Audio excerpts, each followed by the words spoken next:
The north is cold and full of whispers. The storm had been hammering Dragonstone for 3 days. Stannis Baratheon stood alone in the Tower of Drums, his hands flat against the stone table where maps of Westeros lay pinned beneath iron weights. The candle beside him had burned down to a stub, wax pooling on the scarred wood. Outside, rain lashed the narrow windows and thunder rolled across Blackwater Bay like the drums of war. He should have been sleeping. Dawn was hours away, but sleep had become a stranger to him since Jon Arryn's death. The documents were spread before him in careful rows. Jon Arryn's private correspondence, recovered by Stannis' agents before the Lannisters could burn them, royal birth records, lineage books dating back 300 years, and letters, so many letters, written in the cramped, careful hand of a dying man who'd known he was being poisoned. The seed is strong. Stannis had read that phrase 100 times. Jon Arryn's obsession with Baratheon genealogy. Every union between Baratheon and Lannister in recorded history produced dark-haired children. Black hair. Baratheon hair, the trait bred true, always. Robert's bastards, 16 of them scattered across the 7 kingdoms, all had black hair. But Joffrey, Myrcella, and Tommen were golden-haired, Lannister-featured, green-eyed. The conclusion was inescapable. Robert Baratheon had no true-born children. Cersei's offspring were bastards born of incest with her twin brother Jaime, which meant the throne should pass to Robert's brothers. To Stannis, he'd spent weeks confirming it, cross-referencing every source, eliminating every alternative explanation. The evidence was absolute. Joffrey was a bastard. The crown was Stannis's by right, but then he'd found the other cache.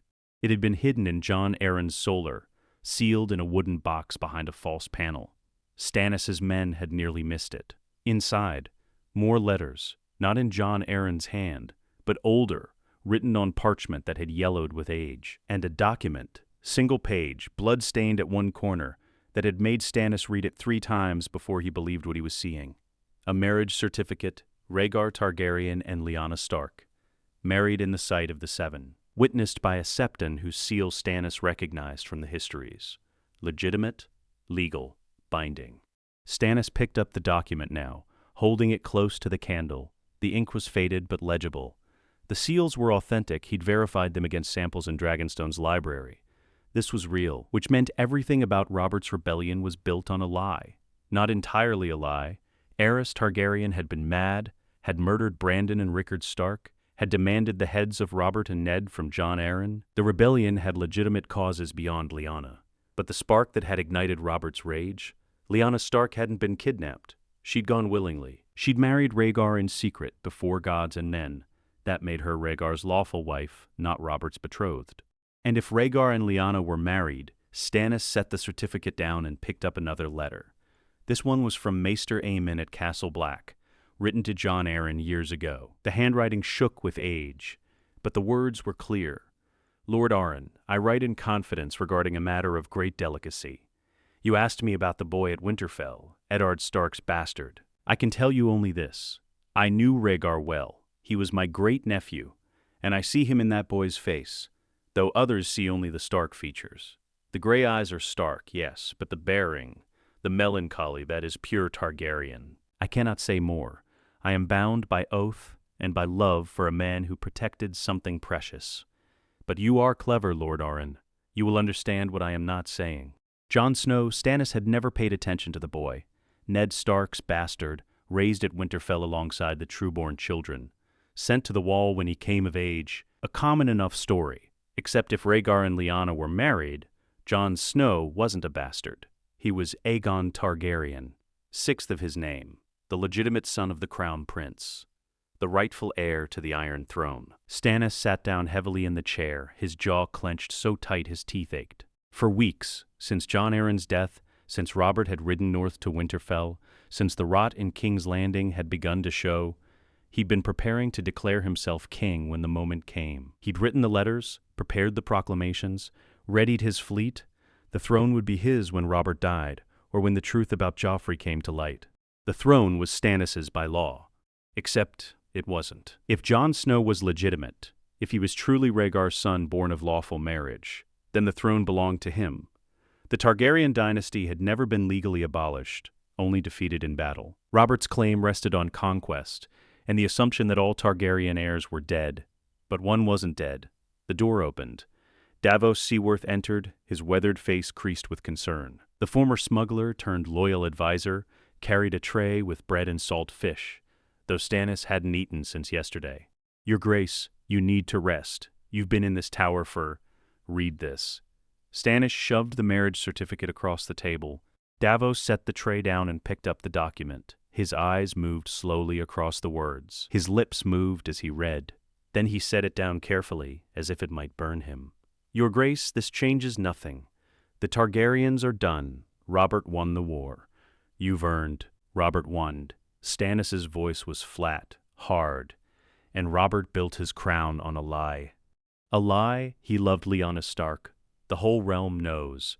She was already married to Rhaegar, lawfully. Stannis gestured at the document. Robert had cause for rebellion. Aerys was mad. He murdered Starks. He threatened Robert and Ned. But Lyanna? He paused. She chose Rhaegar. That makes Robert's claim to vengeance complicated. Davos was quiet for a long moment. Then burn the document. No one else knows. Jon Arryn is dead. His servants are scattered. You are the rightful king because Joffrey is a bastard born of incest. That's enough. And if Jon Snow is legitimate, he's a boy in the Night's Watch. He's sworn his life away. He's no threat to you. Stannis stood abruptly, the chair scraping against stone. He paced to the window, staring out at the black waters of the bay. Lightning split the sky, illuminating the waves in stark white relief. Is he? Stannis turned back to face Davos. Or is he Aegon Targaryen, sixth of his name, rightful king of the Andals, the Rhoynar and the First Men? If the marriage is legitimate, if the boy is legitimate, then he precedes me. He precedes everyone. Davos's face was troubled. You're actually considering this. I'm not my brother. Stannis's hands were fists at his sides. Robert took what he wanted and called it justice. He crowned himself king and spent 16 years drinking and whoring while the realm rotted. I won't do that. The law is the law. If I ignore it when it suits me, I'm no different than Cersei Lannister crowning her bastard and calling him king. You'd give up the throne for a Targaryen? The word hung in the air between them. Targaryen, the enemy, the mad king who'd burned Stannis' own bannermen alive. The dynasty that had conquered Westeros with dragons and held it through fear and fire for 300 years. But also the lawful rulers, the rightful kings, deposed by conquest, yes, but never legally stripped of their claim.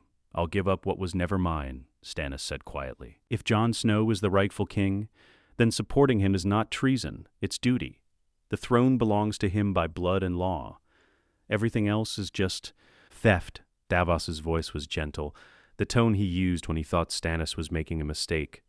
The lords will never follow a Targaryen. They fought a war to be rid of them. You'll start another rebellion. They'll follow the law, or they'll be broken by it. Stannis walked back to the table and picked up another document, his own declaration, unsigned, proclaiming himself king. He held it over the candle flame. The parchment caught, curling and blackening. I wanted this. I won't lie and say I didn't. After the rebellion, Robert gave Storm's End to Renly, our ancestral seat, mine by right as the elder brother, and gave me Dragonstone as an insult. I've served the realm my entire life and received nothing but scorn. This throne was mine, my right, my due. The document burned to ash in his fingers. He let the fragments fall to the table. But wanting something doesn't make it mine. Robert wanted Lyanna, so he took the throne to avenge her. He built a crown on lies and called it justice. I won't do that. I won't be him. Stannis looked at Davos, his face hard as the stone around them.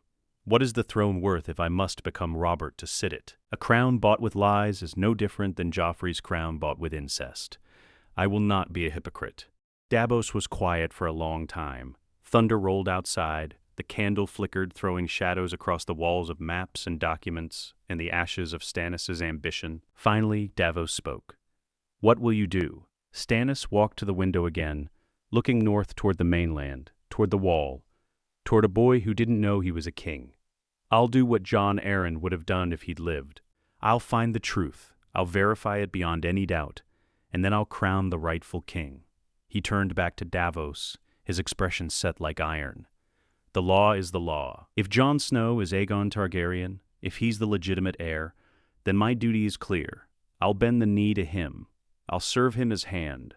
I'll give him the armies and the fleet and the council he'll need to take what's his. And together, we'll burn the Lannisters out of King's Landing and restore order to the Seven Kingdoms. The boy may not want it. He's been a bastard his whole life. He's at the wall, preparing to take vows. Then I'll make him understand that wanting it is irrelevant. The realm needs a king, not a drunk like Robert, not a child like Joffrey, not a man like me who only wants duty. The realm needs someone who has the right to rule and the strength to do it. If that's Jon Snow, then I'll make him into King Aegon, whether he wants it or not. Davos closed his eyes briefly, then opened them. When do we sail? At first light, prepare the fleet. We're going to the wall. Stannis looked down at the documents one last time, then gathered them carefully, sealing them in a leather case. We have a king to crown. If the marriage certificate is a forgery, if Jon Snow is just Ned Stark's bastard after all. Stannis' smile was thin and cold. Then, I'll still have my fleet and my army, and we'll take King's Landing anyway and put the rightful king on the throne, me. But I have to know the truth first. I have to be certain. Because if I crown myself and Jon Snow is legitimate, then I'm no better than the Lannisters. And I will not be like them. He walked to the door, the leather case under his arm, the weight of the law pressing down on his shoulders heavier than any crown. Davos, summon the captains. Tell them to ready the ships for a long voyage. We sail north to Eastwatch by the sea, then to Castle Black. Tell them, he paused, considering. Tell them the king commands it. Which king, your grace? Stannis opened the door, cold wind and rain blowing in from the corridor beyond. The one I'm about to find. He stepped into the storm, leaving the Tower of Drums behind, leaving his ambitions scattered in ashes on the table, carrying only the truth in his hands and the certainty that duty mattered more than desire. The throne was not his, but justice still could be. The Baratheon fleet cut through gray water under grayer skies. 30 ships, not the grand armada Robert had commanded at the Trident, not the overwhelming force that had broken the Greyjoys at Fair Isle, just 30 warships and transport galleys carrying 5,000 men, every soldier Stannis could spare while leaving Dragonstone defended against Lannister treachery. Stannis stood at the prow of the Fury, his flagship, watching the narrow sea churn beneath the hull. Salt spray stung his face. The wind was cold, colder than it should be in late summer, carrying the first whispers of winter from the north. Davos approached from the stern, his sea legs steady despite the rolling deck. He'd been a smuggler before he'd been a lord, and ships were as natural to him as breathing. The men are asking questions, your grace. Let them ask. They want to know why we're sailing north instead of south, why we're not preparing to claim the throne when the time comes, not doing what they were promised when they swore to follow you. Stannis didn't turn from the water. Tell them the truth. The truth will sound mad. We're sailing to the wall to crown a Targaryen bastard as king. They'll think you've lost your mind. Then they'll think correctly. Stannis' fingers gripped the rail. But tell them anyway, I won't build my rule on lies. If they want to abandon ship at the next port, they can. I'd rather have 100 loyal men who know the truth than 5,000 who follow me because I lied to them. Davos was quiet for a moment, then sighed. I'll tell them. But don't be surprised if we lose some. I won't be. 15 men, hard-faced and loyal, who'd followed him through Robert's Rebellion and the Greyjoy Uprising. They crowded around the map table, their expressions ranging from curious to suspicious. Lord Valerion spoke first, his voice carrying the aristocratic drawl of old Valyrian blood. My lord, the men are confused. We were prepared to support your claim when the time came. Why are we heading north? He withdrew the marriage certificate and set it down where they could all see. Because I am not the rightful king. Absolute silence except for the creak of timbers and the splash of waves against the hull. Ser Axel Florent, Stannis' brother-by-law, leaned forward. My lord, what is this? A marriage certificate, Rhaegar Targaryen and Lyanna Stark, witnessed by a septon. Legal and binding, which means Robert's rage over Lyanna's abduction was misplaced. She was married, and if she was married, Stannis tapped the document, then any children born of that union are legitimate heirs to the Iron Throne. His face went pale. This is authentic. I know. Then Jon Snow, Ned Stark's bastard, is no bastard. He's Aegon Targaryen, and he precedes me in the line of succession. Stannis looked around the table at each captain in turn. The law is clear. Male preference primogeniture, The Great Council of 101 established the precedent. The rightful heir is the son of the previous crown prince, not the brother of a usurper king. Robert won the throne by conquest, yes. But conquest doesn't erase legitimate bloodlines. It only suppresses them. And I will not build my claim on suppressing the truth. Ser Axel's face was red. You're giving up the throne for a Targaryen? Have you forgotten what the Mad King did? How he burned your bannermen alive? I forget nothing. Stannis' voice could have frozen the sea. But Aerys is dead. Rhaegar is dead. The sins of the father do not pass to the son. Jon Snow was raised by Ned Stark, one of the most honorable men in the Seven Kingdoms. He knows nothing of dragons or madness. He knows only the North, the Wall, and duty. That makes him a Stark as much as a Targaryen. And that makes him the bridge this realm needs. Lord Valerian set the certificate down carefully. What if he refuses? What if he doesn't want the throne? Someone with legitimacy and the ability to unite the Seven Kingdoms. I can provide ability, but not legitimacy, not true legitimacy. Every day I sit that throne, I'm just another usurper. But Jon Snow, Aegon Targaryen, has the blood right. With my support, my armies, my fleet, he can take the throne without plunging the realm into another war of succession. And what do you get? Ser Axel's voice was bitter. What's your reward for this abdication? Stannis met his eyes. I get to sleep at night knowing I didn't become Robert. I get to look at myself in the mirror and know I chose law over ambition. I get to serve a rightful king instead of wearing a crown built on lies. That's enough. Some looked angry, but none of them looked ready to mutiny. Lord Valerian spoke slowly. If we do this, if we crown a Targaryen, the realm will split. The Baratheon loyalists won't accept it. The houses that fought to overthrow the dragons won't kneel to another one. They'll kneel or they'll burn. Not with dragonfire, we don't have that, but with law, with legitimacy, with the combined might of those who value order over chaos. Stannis leaned forward, his hands flat on the table. Gentlemen, I'm not asking you to love this decision. I'm not even asking you to agree with it. I'm asking you to follow me one more time, to the wall, to find this boy, to verify the truth. And if I'm right, if Jon Snow is the rightful king, to help me put him on the throne he's owed, after that you can hate me all you like, but do this with me first. The silence stretched. Then Lord Valerian nodded slowly. I'll follow you, Lord Stannis, not because I like it, but because you've never lied to us. If you say the law demands this, then I believe you. One by one, the other captains nodded, some reluctant, some resigned, but none refusing. Stannis straightened. Good. Return to your ships. Tell your men the truth. Any man who wants to desert at the next port can do so without punishment. But any man who stays sails north with me. Dismissed. The former smuggler shook his head. You're the most stubborn man I've ever known, and possibly the most honorable, which might be the same thing. Robert never understood that. He thought honor was fighting well and looking good doing it. But real honor is, Stannis gestured at the empty cabin, this. Giving up what you want because the law demands it. You're a harder man than your brother, but a better one. I'm not better. I'm just less willing to lie to myself. Stannis collected the marriage certificate and returned it to the case. How long until we reach Eastwatch? 4 if they don't. Davos moved to the window, looking out at the gray sea. The shivering sea is dangerous this time of year. Storms, ice. We could lose ships. We'll lose more than ships if we don't do this right. We'll lose the realm. The second week brought the storm. It hit in the Bight, where the narrow channel funneled wind and waves into a killing fury.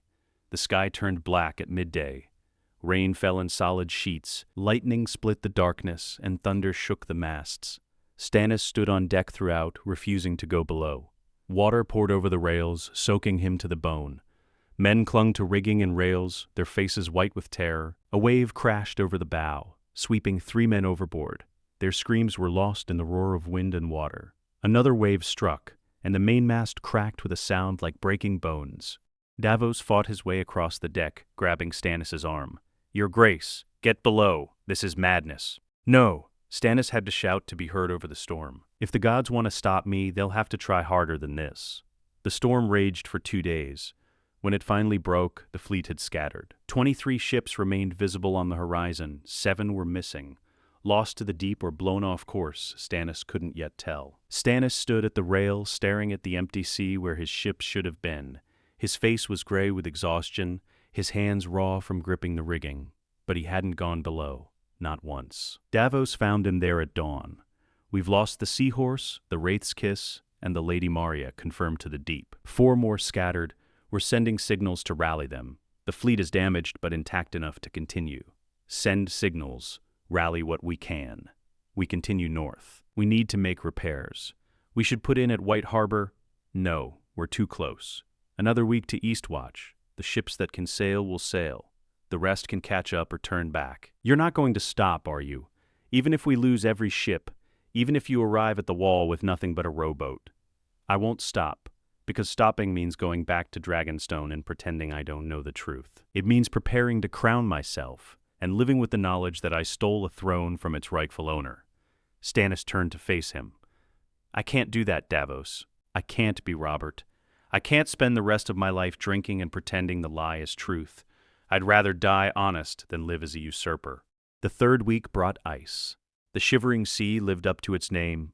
The water turned gray-green, thick with cold. Ice formed on the rigging overnight, coating the ropes in crystal sheaths. Men's breath frosted in the air, the wind cut through wool and leather like knives. Stannis stood at the prow again, wrapped in furs but still shivering. Ahead, through morning mist, a shape emerged. The wall. Even from miles away, it was monstrous. A vertical cliff of ice, 700 feet high, stretching east and west as far as the eye could see. Blue-white in the dawn light, ancient beyond measure, built by forgotten hands to hold back forgotten terrors. Stannis had never seen it before. He'd been born after Robert's rebellion, grown up at Storm's End, fought wars in the South. The wall was a story, a legend, a thing from history books. But standing here, watching it rise from the sea like a frozen mountain, he felt small for the first time in years. Gods, Davos breathed beside him. I'd heard tales, but it's real. Stannis' voice was quiet. While we've been playing our games, fighting over gold chairs and worthless titles, this has been here, holding, watching, forgotten by everyone who matters. Do you think the stories are true about what's on the other side? I don't know, but I know we've failed them. The Night's Watch. The men who stand here and die here while lords like Robert feast and whore in the South. Stannis' jaw tightened. That ends. When Jon Snow is king, the wall will be remembered. The Watch will be strengthened. The realm will remember what it was built to defend against. If he accepts. He'll accept. Because if he's Ned Stark's nephew, he knows duty. And duty doesn't care whether you want it. Eastwatch by the sea was a small, grim fortress at the wall's eastern end. A harbor barely large enough for a dozen ships. A castle of black stone and frozen earth. Rangers in black cloaks watched from the walls as the Baratheon fleet approached. The harbor master was a grizzled man named Cotter Pike, commander of Eastwatch. He met them at the dock, his face weathered by wind and cold, his expression somewhere between suspicious and shocked. Lord Stannis Baratheon, what in the name of why are you here? Stannis stepped onto the dock, his legs adjusting to solid ground after weeks at sea. Behind him, his soldiers began disembarking, 5,000 men in Baratheon colors, looking exhausted and battered by the journey. I need to speak with Lord Commander Mormont at Castle Black, and I need to speak with Jon Snow. Cotter Pike's eyes narrowed. Jon Snow, Ned Stark's bastard? Why? Because he's not a bastard, and he's about to become a king. He turned to his captains. Make camp, rest the men, we march for Castle Black at first light. He looked west, along the base of the wall. Somewhere out there, 50 miles along that frozen road, was Castle Black, and Jon Snow, the boy who would be king, whether he knew it yet or not. Stannis had sailed 3 weeks through storm and ice, lost ships and men, and abandoned his own claim to the throne. Now came the hard part, making a bastard understand that he was born to rule. Jon Snow was in the training yard when the horn blew. One blast, Rangers returning. He paused mid-swing, his practice sword still raised against Gren's guard. Around them, other recruits stopped their drills looking toward the gate. One blast meant friends, but Castle Black received few visitors this far north, this close to winter. Think it's wildlings? Gren lowered his sword, breathing hard from the sparring. Wildlings don't announce themselves with horns. Jon wiped sweat from his forehead despite the cold. He'd been drilling for 2 hours, pushing himself harder than necessary, anything to avoid thinking about the choice ahead. He'd been at the wall for near 4 months now. 4 months of training, of learning what it meant to be a brother of the Night's Watch. Tomorrow, or perhaps the day after, Lord Commander Mormont hadn't set the date yet. He would say the words. Tomorrow, he would swear his life to the Watch, give up any claim to family or land or future. Tomorrow, Jon Snow would cease to exist as anything but a crow in black. He should feel ready. He'd chosen this. But the words stuck in his throat every time he practiced them. Pip appeared at the yard's edge, his face flushed with running. "Jon, Lord Commander wants you now, in his solar." "Why?" "Hundreds of them, soldiers in yellow and black." Pip's eyes were wide. Baratheon soldiers. Why would Stannis Baratheon come to the wall? The man who'd held Storm's End against starvation during the rebellion, who'd broken the Greyjoy fleet at Fair Isle, a lord who had no reason to care about the wall or anything north of the Neck. "I don't know." Jon set down his practice sword and grabbed his cloak. "Tell Mormont I'm coming." He crossed the yard toward the Lord Commander's tower, his boots crunching on frozen mud. Other brothers whispered as he passed. Even the crows seemed agitated, cawing from the armory roof. Something was wrong. Something had changed. Inside the tower, climbing the narrow stairs to Mormont's solar, Jon heard voices. 2 men arguing, their tones sharp but controlled. He knocked. "Enter." Lord Commander Jeor Mormont sat behind his desk, his face carved from old wood and discipline. Beside the desk stood a man Jon had never seen before. Tall, lean, with a jaw like an anvil and eyes that missed nothing. He wore travel-stained clothing beneath a fur cloak, but the yellow and black of House Baratheon was visible at his collar. And standing by the window, another man, shorter, weathered, with kind eyes and the calloused hands of a sailor. The tall man studied Jon for a long moment. Then he spoke, his voice flat as iron on stone. "Leave us." Mormont's face darkened. "This is my castle, Lord Stannis. I don't take orders. You do now." Stannis didn't raise his voice, but the authority in it was absolute. "This conversation is between me and the boy. You can stand outside the door if you're concerned for his safety, but you will not be in this room." He looked at Jon, then at Stannis, then back at Jon. "If you need me, shout." The weathered man by the window cleared his throat. "Your Grace, perhaps I should—" "Stay, Davos. You've earned the right to witness this." Stannis moved to the desk, his movements precise and controlled. He didn't sit. "Jon Snow, that's what they call you, Axis." It wasn't a question. Jon nodded anyway. "Yes, my lord. It's the wrong name." Jon's hands clenched at his sides. He'd heard variations of this his entire life. Bastard. Snow. The wrong son. The one who didn't belong. "I'm a bastard. I know what I am. You're not." The words dropped into the room like stones into still water. Jon stared at Stannis, trying to understand what he'd just heard. "I don't understand." Stannis reached into his cloak and withdrew a leather case. From it he pulled a single sheet of parchment, yellowed with age and stained at one corner with what looked like old blood. He set it on Mormont's desk, smoothing it flat. Rhaegar Targaryen and Lyanna Stark, married in the sight of the Seven, witnessed by a septon, legal, binding, legitimate. Jon's breath stopped. He didn't move toward the desk, couldn't move. "This is a trick." "I don't do tricks." Stannis's voice was hard. "I do law. Look at it." To look down at the parchment, the writing was formal, the kind used in official documents. He could make out names, Rhaegar, Lyanna, and at the bottom, signatures. Witnesses. A septon seal. "My mother was—" Jon's voice cracked. "Eddard Stark said my mother was a tavern girl, a woman named Wyla. Eddard Stark lied." Stannis's words were brutal in their simplicity. "Your mother was Lyanna Stark. Your father was Rhaegar Targaryen, crown prince of the 7 kingdoms. You are not Jon Snow, bastard of Winterfell. You are Aegon Targaryen, 6th of his name, and you are the rightful king of the 7 kingdoms." Jon's legs went weak. He grabbed the edge of the desk to stay upright. His mind spun, trying to process what he was hearing, trying to make it make sense. No, my father was Ned Stark. He raised me. He protected you." Stannis stepped closer, his presence filling the small room. "Robert Baratheon would have killed you. He murdered Rhaegar's other children, had their skulls crushed against walls, their bodies wrapped in Lannister cloaks and presented to him like trophies. You were an infant, a threat to his stolen throne. Ned Stark loved you enough to bear the shame of breaking his marriage vows. He called you his bastard to keep you safe. He raised you as his son because you are his blood, his sister's son. But he lied about who fathered you. He had to. Jon shook his head, backing away from the desk. Why are you telling me this? Why now? Because Joffrey Baratheon is a bastard born of incest. Cersei Lannister will crown her bastard when Robert dies, and Robert is dying. He may already be dead. I should be king.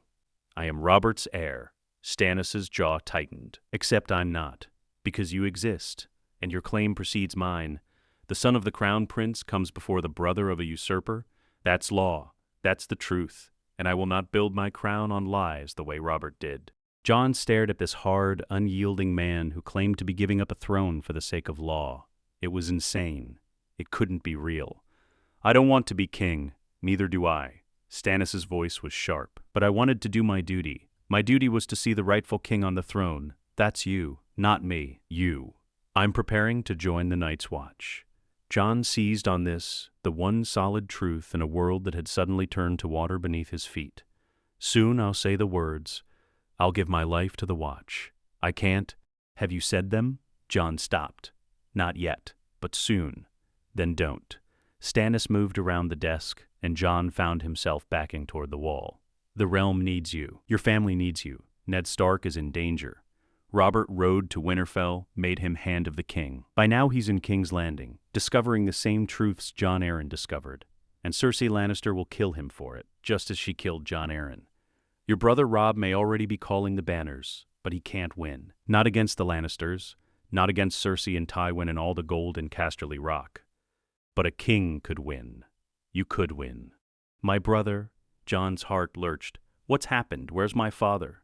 By now, likely in a black cell in King's Landing, accused of treason because he discovered that Joffrey is a bastard. And unless someone with legitimacy challenges Cersei, unless a true king stands up and calls her the usurper she is, Ned Stark will die. Your sisters may die. The North will be crushed. Jon pressed his back against the cold stone wall. His mind was racing. Ned in danger. Sansa and Arya in King's Landing with the Lannisters. Robb facing a war he couldn't win. I don't know how to be a king. I'm nobody. You're Aegon Targaryen, and you're Lyanna Stark's son.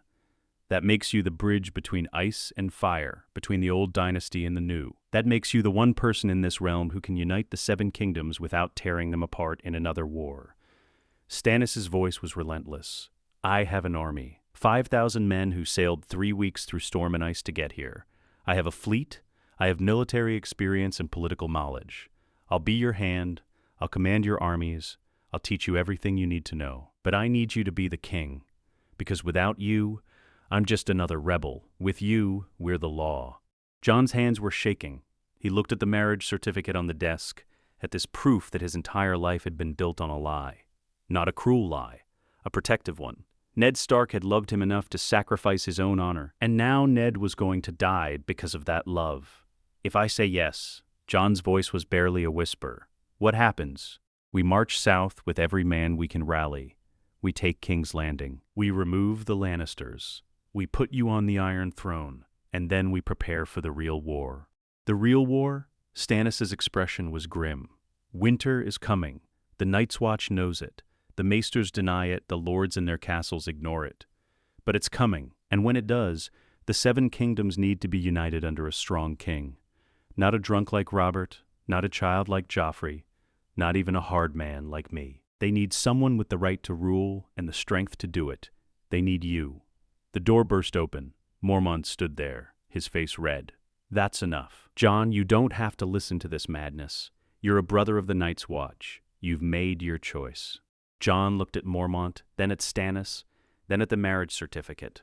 His whole life he'd been the bastard, the outsider, the one who didn't quite belong. He'd come to the Wall to find a place where birth didn't matter, where a bastard could be something more. But this man was telling him he'd never been a bastard at all. He thought of Ned in a black cell, of Sansa and Arya trapped in a nest of Lannisters, of Robb leading men against an enemy he couldn't defeat. He thought of the wall behind him, 700 feet of ice holding back the darkness, of the Watch, undermanned and forgotten, doing their duty while the realm ignored them. Stannis had said duty doesn't care whether you want it. Jon had spent his whole life trying to understand duty, trying to be like Ned Stark, the most honorable man he'd ever known. and Ned had lied for 16 years to protect him. Now it was Jon's turn to accept a truth he'd never wanted. "Lord Commander," Jon's voice was steady now, though his heart hammered against his ribs.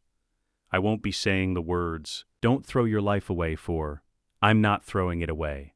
Jon looked at Stannis, at this hard, unbending man who'd given up a throne for the sake of law. "I'm doing my duty, to the realm, he took a shaky breath, "to my father, both of them." Stannis's expression didn't change, but something shifted in his eyes. Approval, perhaps, or respect. "Then rise, your grace." Jon didn't move. "Don't call me that. I don't know how to be. You'll learn. I'll teach you." Stannis moved to the center of the room, and then, slowly, deliberately, he knelt. Jon stared. Stannis Baratheon, Lord of Dragonstone, brother to a king, commander of armies, kneeling before him, "I, Stannis of House Baratheon, Lord of Dragonstone, do hereby acknowledge Aegon of House Targaryen, sixth of his name, as the rightful king of the Andals, the Rhoynar, and the First Men. I pledge my sword, my fleet, my counsel, and my life to your service. I will be your hand and your shield. I will see you seated on the iron throne that is yours by right. This I swear before gods and men." The weathered man, Davos, moved forward and knelt as well. "I swear it also, your grace. Please, you can't kneel to me. You're the king." Stannis rose, his face as hard as ever. "And you need to start thinking like one. The realm is bleeding, your family is dying, and you're the only one who can stop it, so stop being Jon Snow, bastard of Winterfell. Start being Aegon Targaryen, king of the Seven Kingdoms. We don't have time for you to feel sorry for yourself." The harshness of it was like a slap. Jon's spine straightened instinctively. "What do I do? First, you send a raven to Winterfell. Tell Robb the truth. Tell him what's happened. Tell him to wait for word from you before marching anywhere. Second, you gather what men you can who'll volunteer to march south. Third, you start learning how to command. I'll teach you strategy. Davos will teach you politics. And you'll teach yourself how to carry the weight of a crown without breaking under it." Stannis gestured to the door. "We have a long road ahead, and every day we delay is another day your family is in danger. We march in 3 days." Jon looked at the marriage certificate one more time, at his mother's name written there in careful script. Lyanna. A woman he'd never known, a woman who'd died bringing him into the world. She'd married for love, according to the stories. Married Rhaegar Targaryen and started a war. And now, Jon had to finish what that love had begun. 3 days, he repeated. His voice was stronger now, still scared, still uncertain, but stronger. "I'll be ready." "Good. Now go tell Lord Commander Mormont that you're leaving the Night's Watch, and that he should prepare to receive support from the Iron Throne once we've taken it. The Watch has been forgotten too long. That ends now." Jon nodded and moved toward the door. His hand was on the latch when Stannis spoke again. "Jon." He turned. "Your father, Ned Stark, kept you safe for 16 years. He sacrificed his honor for you. Now you're going to save his life. That's what sons do for their fathers. Remember that when this gets hard." Jon's throat tightened. He nodded once and left the solar. In the corridor, Mormont waited, his face like stone. "You're making a mistake, boy. Maybe. But it's my mistake to make." Jon met his eyes. "I'm sorry, Lord Commander. I wanted this. I wanted to be a brother, to find a place where I belonged. But I can't. Not while my family needs me, not while the realm is tearing itself apart." Then he sighed and some of the hardness left his face. "You've got your father's sense of duty, both your fathers, it seems." He reached out and gripped Jon's shoulder. "Go then. Do what you must. But remember, winter is still coming. And when it does, the Wall will need a king who remembers we're here." "I won't forget. I promise." Mormont released him. "I'll hold you to that, your grace." Words Jon had never thought would be directed at him. He walked down the stairs, out into the yard where his brothers, former brothers, were drilling and training and living the life he'd thought would be his. Ghost found him by the armory, the white direwolf's red eyes knowing and patient. Jon knelt and buried his face in the thick fur. "Everything's changed," he whispered. "I don't know who I am anymore." Ghost made no sound, but pressed closer, warm and solid and real. Jon stood. Across the yard he could see men gathering, Stannis' soldiers in their yellow and black. An army. His army. if Stannis was telling the truth. He was Aegon Targaryen. He was the rightful king.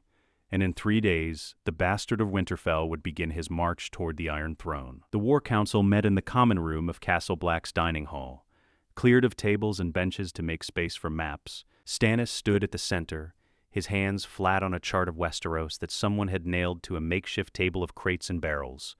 Jon stood beside him, Ghost lying at his feet. Davos was there, along with several of Stannis' captains and Maester Aemon, who'd been summoned at Jon's request. The old maester sat in a chair near the fire, blind eyes aimed at nothing, but his hearing was perfect. We need the north. Stannis' finger traced the line of the King's Road south from Castle Black. Without Robb Stark's army, we're 5,000 men marching to our deaths. The Lannisters can field 30,000 or more between the Westerlands and whatever forces they've gathered in King's Landing. Tywin Lannister may be a monster, but he's a brilliant tactician. He'll crush us if we face him alone. Jon stared at the map, trying to make sense of the symbols and distances. He'd been training for the Night's Watch, not war. The campaigns and strategies that Stannis discussed might as well have been in Valyrian. Robb doesn't know me. Jon's voice was quiet, not like this. He thinks I'm his bastard brother. He won't believe. Then we make him believe. Stannis looked up, his eyes hard.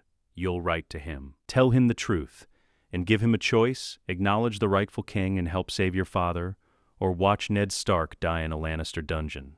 That's not a choice. Jon's hands clenched. That's a threat. That's politics. Stannis straightened. Your brother is likely preparing to march south with northern forces. He's brave, I'll grant him that. But bravery without legitimacy is just rebellion.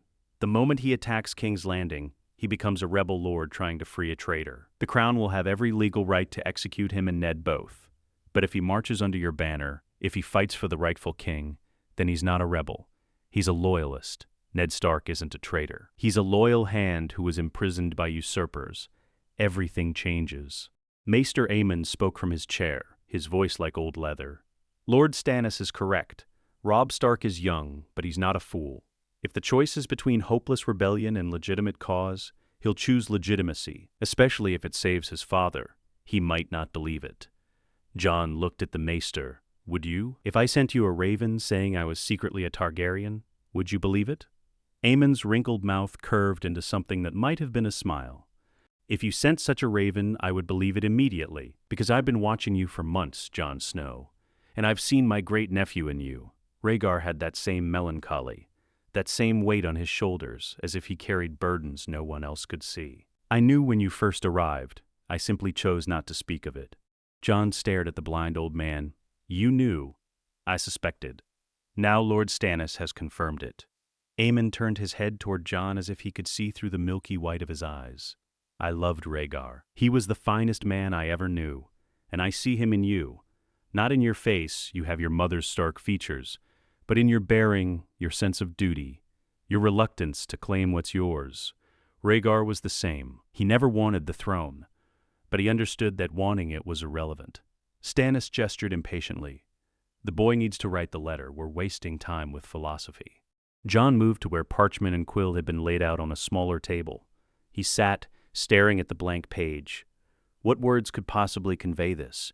How did you tell your brother that your entire life had been a lie? He dipped the quill in ink and began to write. Robb, what I'm about to tell you will sound insane. You'll think I've lost my mind, or that this is some Lannister trick, but it's the truth, and I need you to believe me. I am not Ned Stark's bastard. I am not Jon Snow. My mother was Lyanna Stark. My father was Rhaegar Targaryen. They were married in secret before I was born. Ned Stark lied to protect me from Robert, who would have killed me as he killed Rhaegar's other children. I am Aegon Targaryen, 6th of his name. I am the rightful king of the 7 kingdoms. Stannis Baratheon has proof, a marriage certificate, witnessed and sealed. He sailed to the wall to find me. He's given up his own claim to the throne because he believes in the law more than his own ambition. I didn't believe it either at first. But I've seen the documents. I've heard the truth from Maester Aemon, who knew Rhaegar. It's real. Joffrey is a bastard born of incest between Cersei and Jaime Lannister. He has no right to the throne, but I do. I need you. Father needs you. The realm needs you. Do not march on King's Landing alone. Wait for word from me. We will coordinate our forces. With the North and Stannis' fleet, we can take the capital and save Father. We can end this before it becomes another war that bleeds the realm dry. I know you have no reason to trust this, but think about Father. Think about how he never spoke of my mother, how he refused to answer questions about her, how he bore the shame of having a bastard rather than tell the truth. He was protecting me, and now I'm going to save him. You're my brother. You've always been my brother, no matter what blood runs in my veins. I'm asking you to trust me one more time. Wait for my word. I'm marching south with Stannis' forces. We'll send ravens with our position. Jon, he paused, then added below, Aegon. He signed it and held it out to Stannis, who read it quickly, his expression unreadable. It's weak, too apologetic. A king doesn't apologize. I'm asking him to help me as a brother. Jon met Stannis' eyes. That's the only way this works. Robb is proud. If I command him, he'll refuse out of principle. If I ask him, he might listen. Davos leaned over Stannis' shoulder, reading. The boy's right, Your Grace. Lord Robb is the Warden of the North. He commands respect in his own right. This letter treats him as an ally, not a subordinate. That's smart politics. Stannis' jaw tightened. But he handed the letter back to Jon. Send it. But understand, when you meet him, if you meet him, you'll have to act like a king. Not a brother, not a friend, a king. If he sees weakness, he won't follow you. None of them will. Jon rolled the parchment and sealed it with wax, pressing his thumb into the warm seal since he had no signet ring. He handed it to Maester Aemon. Send this to Winterfell, to Robb Stark, Lord of Winterfell. Maester Aemon took the letter, his old hands careful with the parchment. It will fly within the hour. May the gods grant it swift wings and an open mind to receive it. 300 miles south, Robb Stark stood in the great hall of Winterfell, surrounded by his bannermen. Great Jon Umber was there, massive and loud. Roose Bolton quiet and calculating. Rickard Karstark weathered and grim. Mage Mormont, fierce despite her years. The lords of the North had answered his call, and now they waited to hear what their young lord would command. Robb was 18 years old. He'd never commanded an army, never fought in a real battle. But his father was a prisoner in King's Landing, accused of treason, and someone had to act. A raven had arrived from the capital 3 days ago. Sansa's handwriting, but the words were clearly dictated. Father has confessed to treason. He will take the black, come to King's Landing and swear fealty to King Joffrey, or father dies. Robb had sent his own response. I'm coming, and Joffrey will answer for every wrong he's done. We march south, Robb said, his voice carrying through the hall. 20,000 men. We'll take the twins, cross at the bridge, and link up with my mother's uncle at River Run. From there, we force the Lannisters to negotiate. We have Jaime Lannister. Mother's men captured him in the Riverlands. We trade him for my father and sisters. Great Jon slammed his fist on the table. Negotiate? The Lannisters murdered Jon Arryn. They tried to kill Bran. They've imprisoned Eddard Stark. We should burn Casterly Rock to the ground and piss on the ashes. We negotiate because we can't win a straight fight. Robb kept his voice level, though his heart was hammering. Tywin Lannister has more men and more resources. If we march on King's Landing, we'll be slaughtered. But if we can leverage Jaime Lannister isn't worth Eddard Stark's fingernail, Roose Bolton said quietly. Tywin will never trade his golden son for a northern lord, no matter how honorable. Then what do you suggest? Robb looked around the table. What choice do we have? We have this choice, my lord. Maester Luwin entered the hall, carrying a rolled parchment. A raven from Castle Black, for you. Robb frowned. Castle Black? He'd sent Jon there months ago. Why would Jon be writing now? He took the letter and broke the seal, unrolling it. His eyes scanned the first line. Then he stopped. Read it again. I am not Ned Stark's bastard. Robb's hands began to shake. He read faster, his breath coming short. Lyanna Stark, Rhaegar Targaryen, married in secret. I am Aegon Targaryen. I am the rightful king of the 7 kingdoms. The hall had gone quiet. The bannermen watched him, seeing his face go pale. My lord? Great Jon rumbled. What is it? Robb looked up, his mind spinning. Jon, his brother. Not his brother. A Targaryen, the rightful king.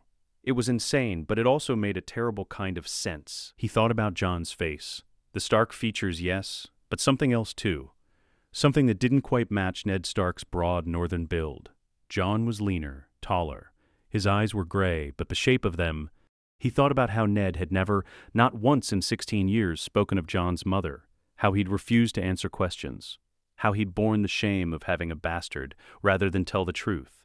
Honor, Robb thought. Father sacrificed his honor to protect Jon, because Jon was never his son. Jon was his nephew, Lyanna's son. "Read it," Great Jon demanded. "What does the bastard say?" Robb's head snapped up, and for the first time he felt something shift inside him. A different kind of authority. Don't call him that. Not anymore. He read the letter aloud. Every word. Every claim. When he finished, the hall erupted. "Madness," Rickard Karstark shouted. "The boy's been at the wall too long, the cold's frozen his brain." "Or it's a Lannister trick," Roose Bolton said. "A way to divide us, make us fight among ourselves while they consolidate power. Or it's the truth. Think, my lords, Ned Stark never spoke of the boy's mother. Never. That's not like him. Ned Stark was honest to a fault. Why would he lie about a tavern wench unless he was protecting something far more important than his reputation?" Great Jon spat. "Even if it's true, and I'm not saying it is, what does it matter? The Targaryens lost. Robert won.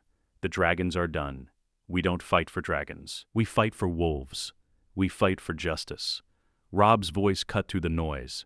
"And if Jon is telling the truth, if he's the rightful king, then we're not rebels. We're loyalists. Father isn't a traitor who discovered treason and threatened the throne. He's a loyal servant who was imprisoned by usurpers. Everything changes." Robb looked at the letter again, at Jon's signature at the bottom.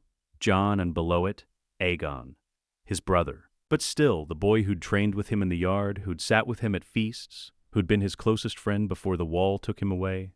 "I'm going to wait for Jon's word," Robb said. "I'm going to coordinate with him and Stannis Baratheon.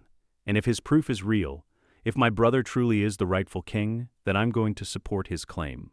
"You can't be serious," Rickard Karstark said. "I am." Robb rolled the letter carefully. "Prepare the men. We mobilize, but we don't march until I have Jon's signal.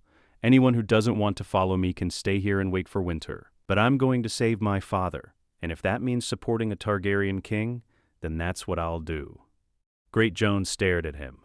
Then, slowly, the massive lord began to grin. "You've got stones, boy. I'll give you that. Fine.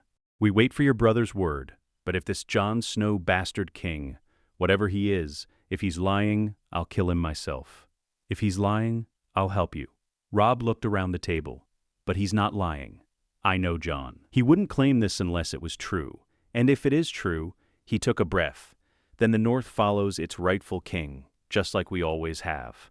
Roose Bolton's expression was unreadable. "And if the other kingdoms don't accept him, if they see a Targaryen and remember the Mad King, that he was raised by Eddard Stark, the most honorable man in the Seven Kingdoms, that he's the bridge between the old dynasty and the new."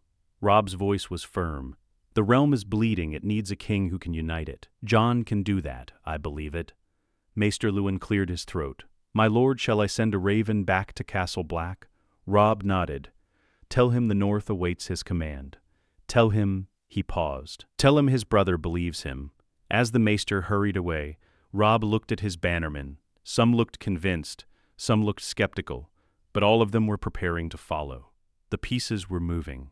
The war was coming, and in the frozen north, a bastard who wasn't a bastard was learning to be a king.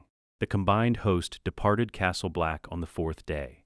Jon rode at the front with Stannis and Davos, Ghost loping alongside his horse. Behind them, 5,000 Baratheon soldiers and 200 volunteers from the Night's Watch, men who'd chosen to follow their almost brother into war rather than stay behind the wall. Lord Commander Mormont had given his blessing reluctantly. "You take only volunteers, no conscripts, and you remember your promise. When this is done, the Night's Watch receives the support it needs." Jon had sworn it. Another oath, another weight on shoulders that already felt like they might break. The march south was brutal.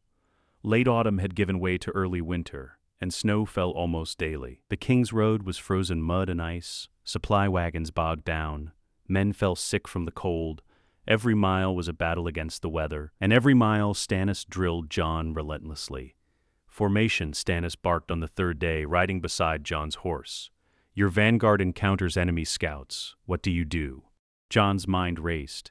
"I send riders to flank them? Cut off their retreat?" Why? But incomplete. Stannis' voice was sharp as a blade. "You also need to capture at least one alive. Dead scouts tell you nothing. Live scouts tell you everything. Enemy strength, position, morale. Always take prisoners when possible." Jon nodded, trying to absorb the lesson while also staying in the saddle and not freezing to death. At night, the lessons continued. Stannis would spread maps across whatever flat surface they could find, and quiz Jon on geography, distances, supply lines. Moat Cailin to King's Landing. How long? 4 weeks? Wrong. Forced march, 3 weeks minimum, normal pace, 5 weeks. But you lose men to desertion and sickness if you push too hard. The calculation isn't just distance, it's maintaining cohesion. Stannis traced the route. You need to rest the men every 3rd day. You need to keep them fed, warm, and convinced they're not marching to their deaths. That's the difference between an army and a mob. Your Grace, don't forget, an army runs on its stomach and its spirit. The men need to believe in you. That means you eat what they eat, sleep where they sleep, and fight where they fight. Officers who live soft lose their men's respect. Jon absorbed it all, his head spinning with tactics and logistics and the 1,000 details that separated a commander from a corpse. On the 7th day, they encountered their first real test. The scouts reported movement ahead. Armed men, at least 200, blocking the King's Road near the southern edge of the Gift. Stannis called a halt. Could be bandits, could be Lannister outriders, could be northern forces that haven't received Robb's message yet. He looked at Jon. "Your decision? How do we proceed?" Jon's stomach tightened, his first real command decision. Men might die based on what he chose. He thought about what Stannis had taught him. Gather information. Don't assume. Protect your forces while probing enemy intentions. "We send a small party forward under peace banner," Jon said slowly. 10 men, well-armed but not threatening. I'll lead them. We parlay, determine who they are, and what they want. You don't lead it. Stannis' voice was flat. You're the king. You send someone expendable. No. Jon met his eyes. If I'm asking men to risk their lives for me, I risk mine for them. That's not negotiable. Stannis studied him for a long moment. Then something that might have been approval flickered across his face. Stubborn, like your mother. Fine, but take 20 men, not 10. And if it's a trap, you run. Understood? 20 minutes later, Jon rode forward with his escort, a peace banner flying above them. Ghost padded beside his horse, the direwolf's presence both comfort and warning. The armed men ahead resolved into focus as they approached. Northern armor, Stark colors. But the leader? Jon Snow? The voice was incredulous. Jon recognized him. One of Robb's bannermen, a minor lord from the northern mountains. Lord Serwyn. Jon kept his voice steady. Why are you blocking the King's Road? We're not blocking it. We're holding it. For Robb Stark. Serwyn rode forward, his eyes scanning Jon's forces behind him. What are you doing here? You're supposed to be at the wall.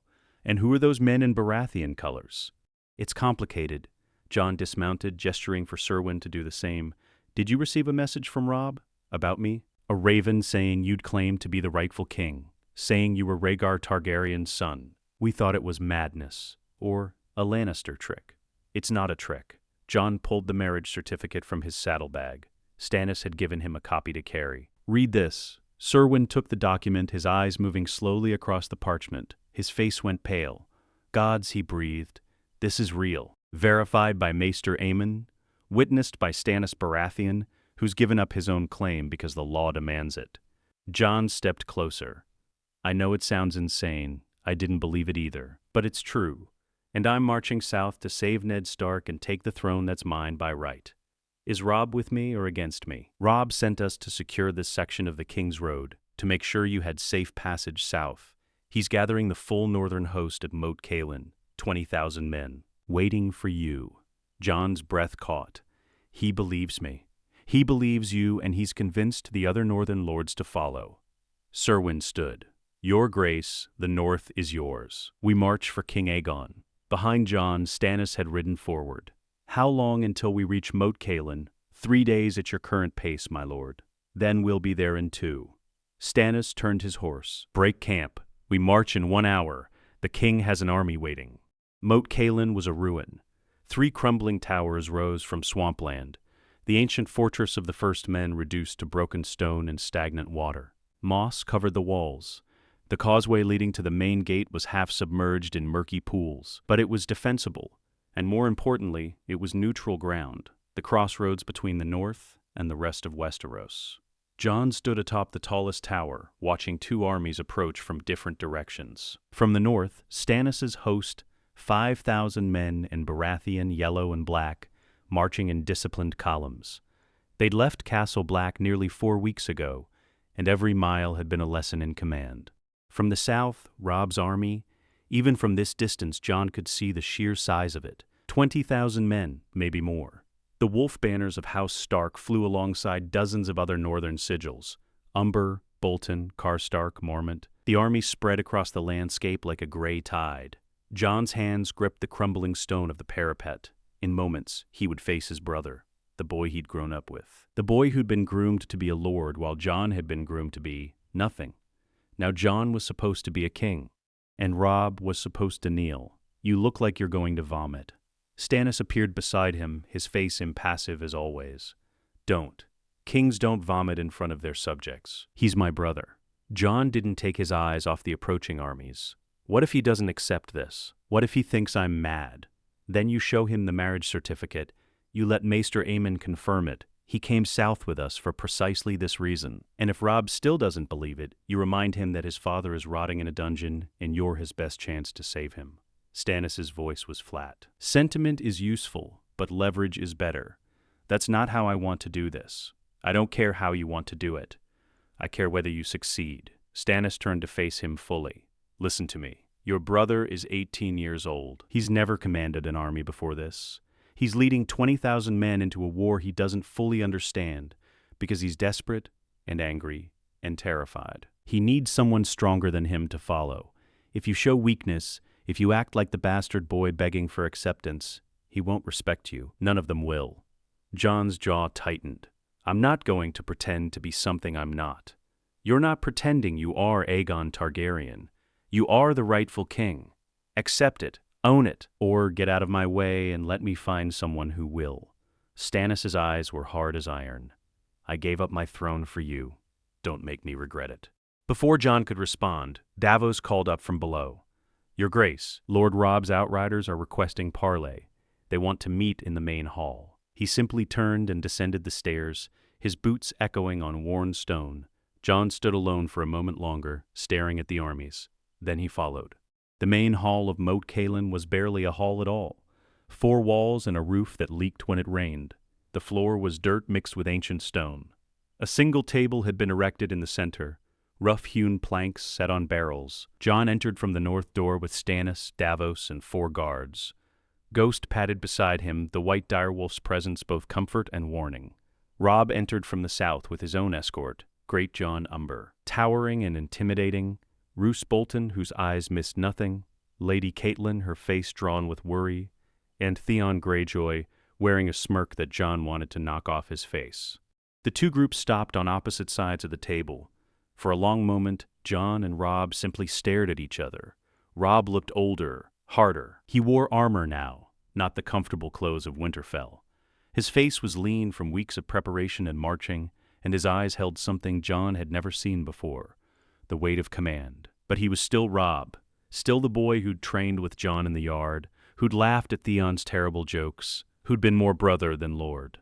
Jon. Robb's voice was careful, controlled. "Robb." Another silence, then Robb's formality cracked just slightly. "You look different. So do you. You got taller. You got an army."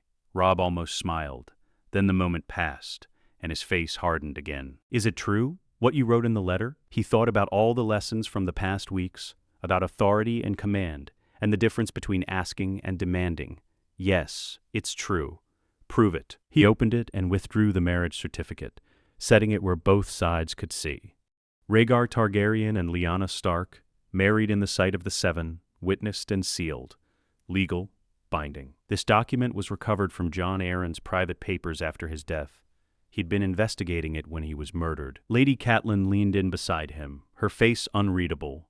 Roose Bolton's cold eyes scanned every word. "Anyone can forge a document," Great Jon rumbled, "especially Lannisters. How do we know this is real?" "Because I verified it. Maester Aemon shuffled forward, his blind eyes aimed at nothing but his presence commanding respect. I am Aemon Targaryen, youngest son of Maekar, brother to Aegon V. I served the Night's Watch for more than 70 years. I knew Rhaegar, he was my great-nephew.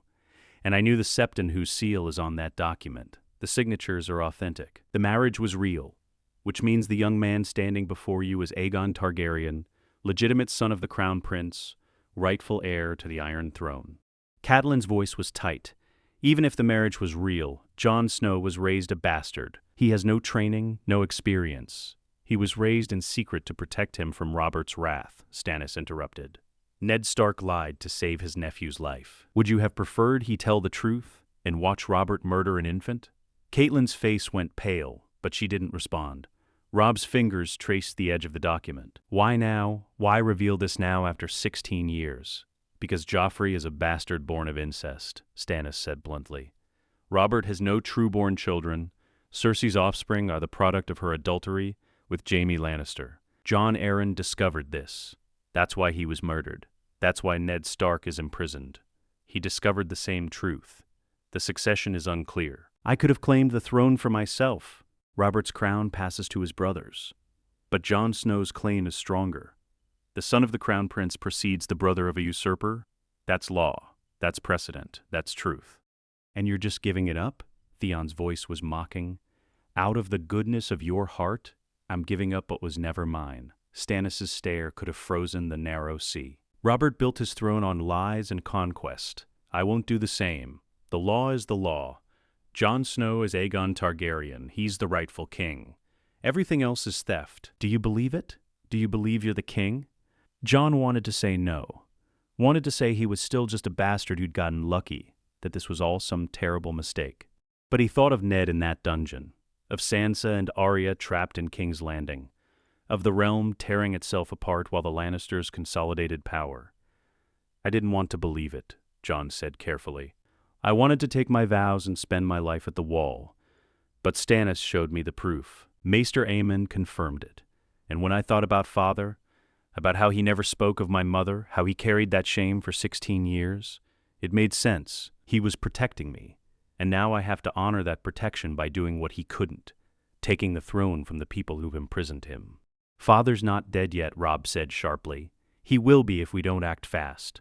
Cersei is holding him prisoner. The moment she feels threatened, she'll execute him. Our only chance is to move quickly, decisively, with overwhelming force, and that requires your army combined with Stannis' fleet. The North doesn't kneel to southern kings. We didn't kneel to the Targaryens during the conquest. Robert only got our loyalty because he was married to a Stark and fought alongside Ned. Why should we kneel to some boy who just found out he's got dragon blood? Because that boy was raised by Eddard Stark. Mage Mormont stepped forward, her weathered face fierce. Because he's half Stark. Because he knows the North, knows winter, knows duty. The dragons who conquered Westeros were foreign tyrants. This dragon was born to our own blood. That makes him different. The Mad King's grandson. Do we really want to put another Targaryen on the throne? The last one burned lords alive for amusement. Aerys was mad, Stannis said. Rhaegar was not. He was thoughtful, melancholic, obsessed with prophecy. Nothing like his father, and this boy was raised by Ned Stark, not in the Red Keep. He knows honor, not cruelty.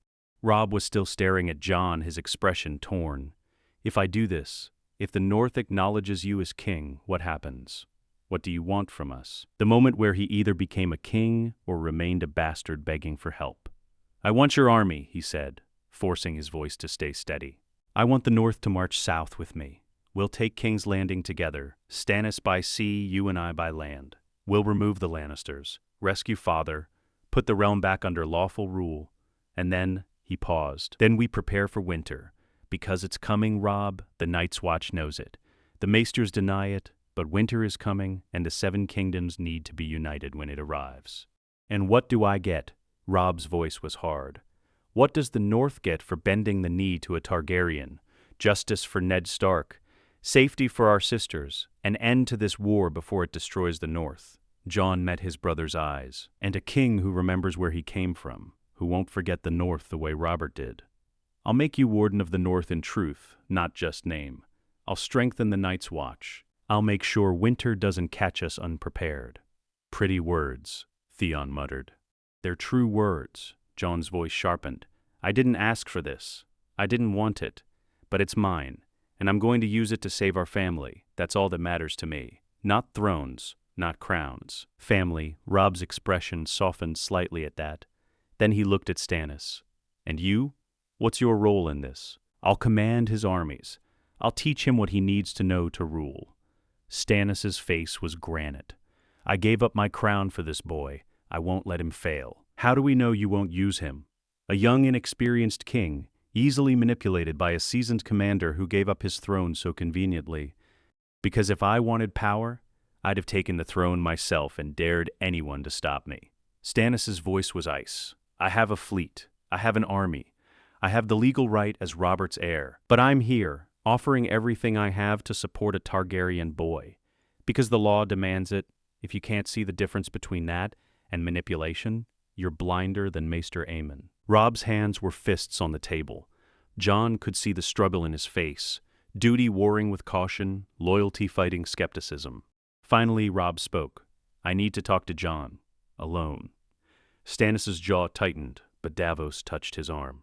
"Your Grace, give them the room." Stannis left with obvious reluctance.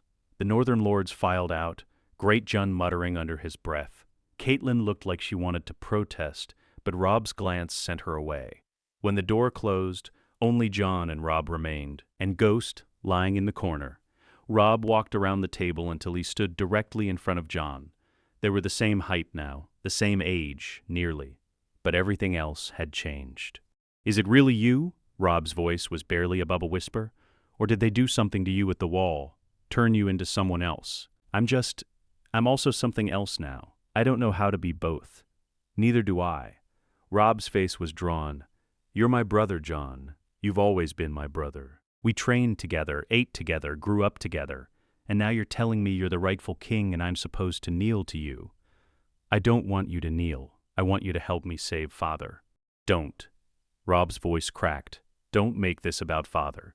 Don't use him as leverage. If you're really the king, if you really have the right to rule, tell me why. Not because Father's in danger, not because Stannis says so. Tell me why you should sit the Iron Throne." Jon was silent for a long moment. Then, "Because I'm the only one who can unite the realm without tearing it apart. I'm Targaryen and Stark. I'm ice and fire. I was raised with honor, but I understand duty. The lords won't love me. I'm too northern for the south and too Targaryen for the north.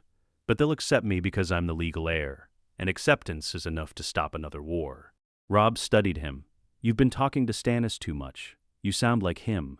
He's been teaching me how to think like a king, how to see past what I want to what the realm needs." Jon's voice was raw. "I hate it, Robb. I hate every moment of this. I wanted to be a brother of the Night's Watch. I wanted to find a place where being a bastard didn't matter. And instead, I'm here pretending to be a king, trying to convince you to follow me into a war that might kill us all. You're not pretending." Robb's voice was softer now. "I can see it in you, that thing that makes men follow. Father had it, you have it too. I don't know if it's Stark or Targaryen or just you, but it's there." Jon couldn't speak. He just held his cousin's gaze and tried not to break. After a moment, Robb continued, "You asked me once, when we were boys, if you could be a Stark, if you could carry the name, and Father told you that you couldn't, that the name would die with him unless—" Robb's voice caught. "But you were always a Stark, you just couldn't know it. I'm a Targaryen now. You're both. Ice and fire, the dragon and the wolf." Robb's smile was sad. "That's what the realm needs. Someone who understands both sides, who can bridge the gap between the old dynasty and the new. Don't forget that when you sit on that iron chair, if I do this, if the North follows me, you have to promise me something. Anything. When you're king, when you're surrounded by Southern lords and Lannister gold and all the politics of King's Landing, don't forget that you were raised in the North. Don't forget Winterfell. Don't forget Father taught you that honor matters more than power. I won't. I swear it." Then, before Jon could react, he knelt. "I, Robb Stark, Lord of Winterfell and Warden of the North, acknowledge Aegon Targaryen as the rightful king of the Seven Kingdoms. I pledge my sword, my men, and my loyalty. I will fight for you, I will follow you, and I will make sure every lord in the north knows you're the king." His voice was steady despite the tears on his face. "Not because I have to, because you're my brother, and I trust you." Jon pulled him to his feet. "Stand up, please. You can't kneel to me. You're the king. I have to." But Robb embraced him anyway, hard and fierce. "We'll save father. We'll make them pay for what they did, and we'll put you on that throne if I have to drag you there myself." Jon held his brother, his cousin, and tried not to break. The door opened. Stannis entered, followed by the others. He looked at Robb, then at Jon. "Is it settled?" Robb straightened, wiping his face. "Yes, the north marches for King Aegon. We combine our forces, and we take King's Landing." Greatjon's voice boomed. "The young wolf kneels to a dragon? I never thought I'd see the day." "He's not just a dragon." Robb's voice was firm. "He's a Stark, Lyanna's son, our blood. And if you won't follow him, you can go back to Last Hearth and hide, while the rest of us win this war." Greatjon stared at Robb. Then he laughed, the sound filling the hall. "Bold words, pup. Fine. If Jon Snow says he's a king, I'll follow him. But only because he's got your courage and Ned Stark's honor, not because of some dragon blood." One by one, the northern lords came forward and knelt, reluctant some, but all of them kneeling. Even Roose Bolton, though his face showed nothing but calculation. Stannis watched it all with grim satisfaction. Then he turned to Jon.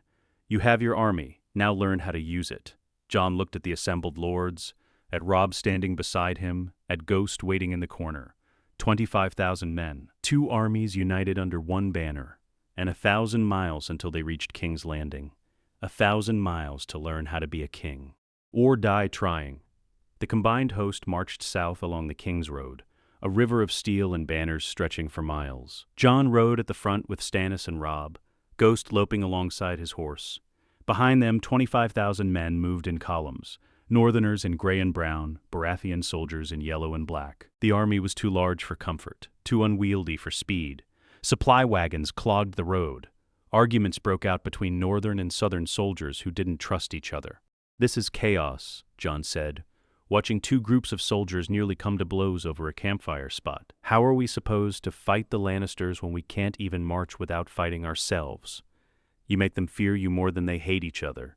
Stannis didn't look at the arguing soldiers. "Tonight you'll execute 1 man from each group, publicly. Make an example. Discipline through fear. I'm not executing men for arguing. Then you'll lose this army before we ever reach King's Landing." Stannis finally turned to look at him. "A king is not your soldier's friend. You are their commander. They need to respect you. If you hesitate, if you're merciful when you should be firm, they'll see weakness. And weak kings die. Father never ruled through fear. Ned Stark governed a peaceful kingdom where honor mattered more than survival. You're marching to war against a superior force with an army that barely trusts itself." Stannis' voice was brutal. Different circumstances, different rules. Robb rode up beside them, his face troubled. "The men are getting restless. We've been marching for days, and they want to know the plan. When do we attack? How do we take the city? What happens if Tywin intercepts us?"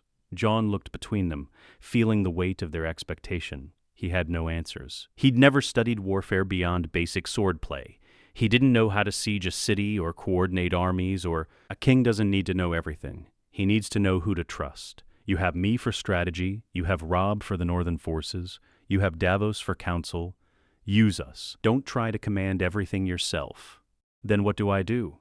You make decisions, you give orders, you carry the weight of command. Stannis gestured at the army behind them. "See those men? Every one of them is marching south because you told them to. When they die, and some of them will die, that's on you. That's what kingship costs. I didn't ask for this. No king worth having ever does." Stannis' expression was granite. "Now, let's continue your education." That evening, they made camp on a hillside overlooking the Green Fork. Stannis commandeered a tent and had maps spread across a makeshift table, crates lashed together with rope. Jon stood over the maps trying to make sense of the symbols and distances. Robb was there, along with Davos, Greatjon Umber, and Roose Bolton. Stannis' finger traced the route south. "We're here, a week's march north of the Twins. Tywin Lannister is here," he tapped a spot far to the west, "in the Westerlands with his main force. When he learns we're marching on King's Landing, He'll move. The question is how. He looked at Jon expectantly. Jon's mind went blank. I don't know. You have the largest army in the West. You hear that a Targaryen claimant is marching on the capital with a combined northern Baratheon force. What do you do? Cersei and Joffrey are there. Wrong. Stannis' voice was sharp. Tywin knows King's Landing is well defended. The City Watch, the King's Guard, the walls. He has time. He won't rush back blindly. What does he do instead? Robb spoke up. He tries to intercept us, catch us on the road before we reach the city. Possibly. But we're moving fast and we have superior numbers. A field battle is risky for him. Stannis looked at Jon again. What else? The man who'd sacked King's Landing at the end of Robert's rebellion. The man who'd presented dead Targaryen children to Robert. Ruthless. Calculating, he retreats to Casterly Rock, secures the Westerlands, lets us siege King's Landing while he rebuilds his strength. Stannis' mouth curved, not quite a smile, but close. Better. That's the most likely option. Tywin is patient. He'll let us bleed ourselves against King's Landing's walls while he fortifies his position. Then, when we're exhausted from the siege, he'll strike. So how do we stop him? Jon asked. We don't siege. We take the city by storm. Stannis' finger moved to King's Landing on the map. I have ships, 40 war galleys. We attack from Blackwater Bay while you assault the walls from the land side. Two-pronged attack, overwhelming force. Over in a day. Tywin won't have time to react. Greatjon rumbled. And if the city's gates are closed? If they're ready for us, then we breach them. Rams, siege towers, scaling ladders.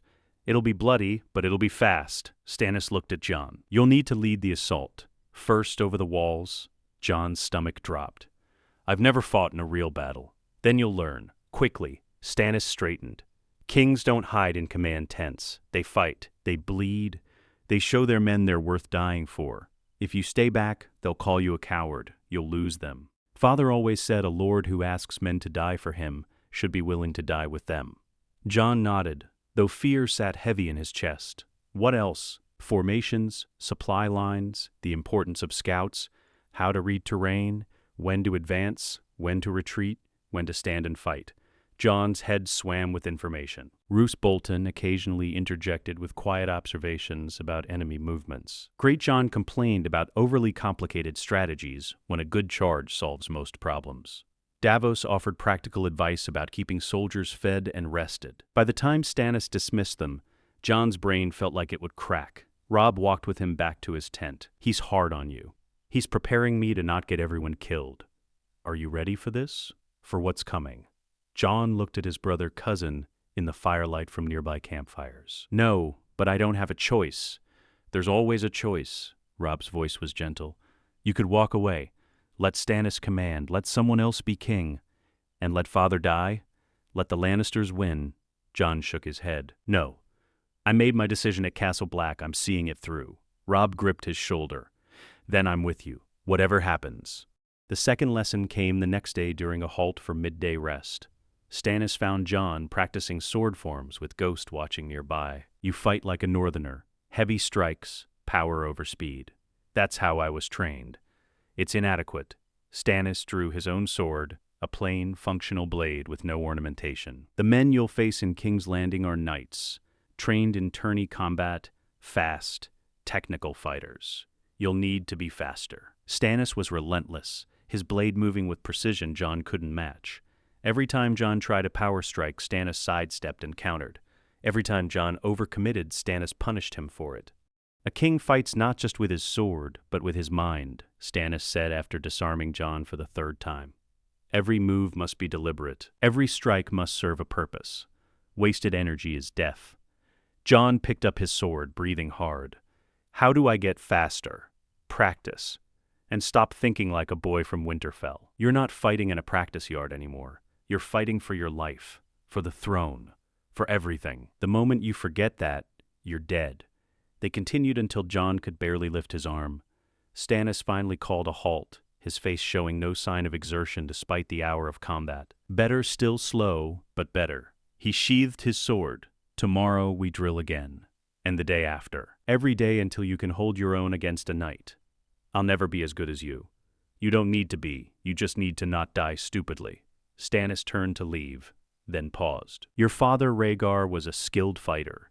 They called him skilled with the blade. Robert killed him with a warhammer at the trident, because Rhaegar fought like a knight, all grace and technique. Robert fought like a brawler, brutal, overwhelming, unstoppable. Learn from both. Don't be so honorable that you forget to survive. The third lesson came that night during a meeting with the Northern Lords. They'd gathered in the command tent, Greatjon, Rose Bolton, Rickard Karstark, Meg Mormont, and several others. They were arguing about the march route, about whether to stop at the Twins or push straight through, about supply distribution.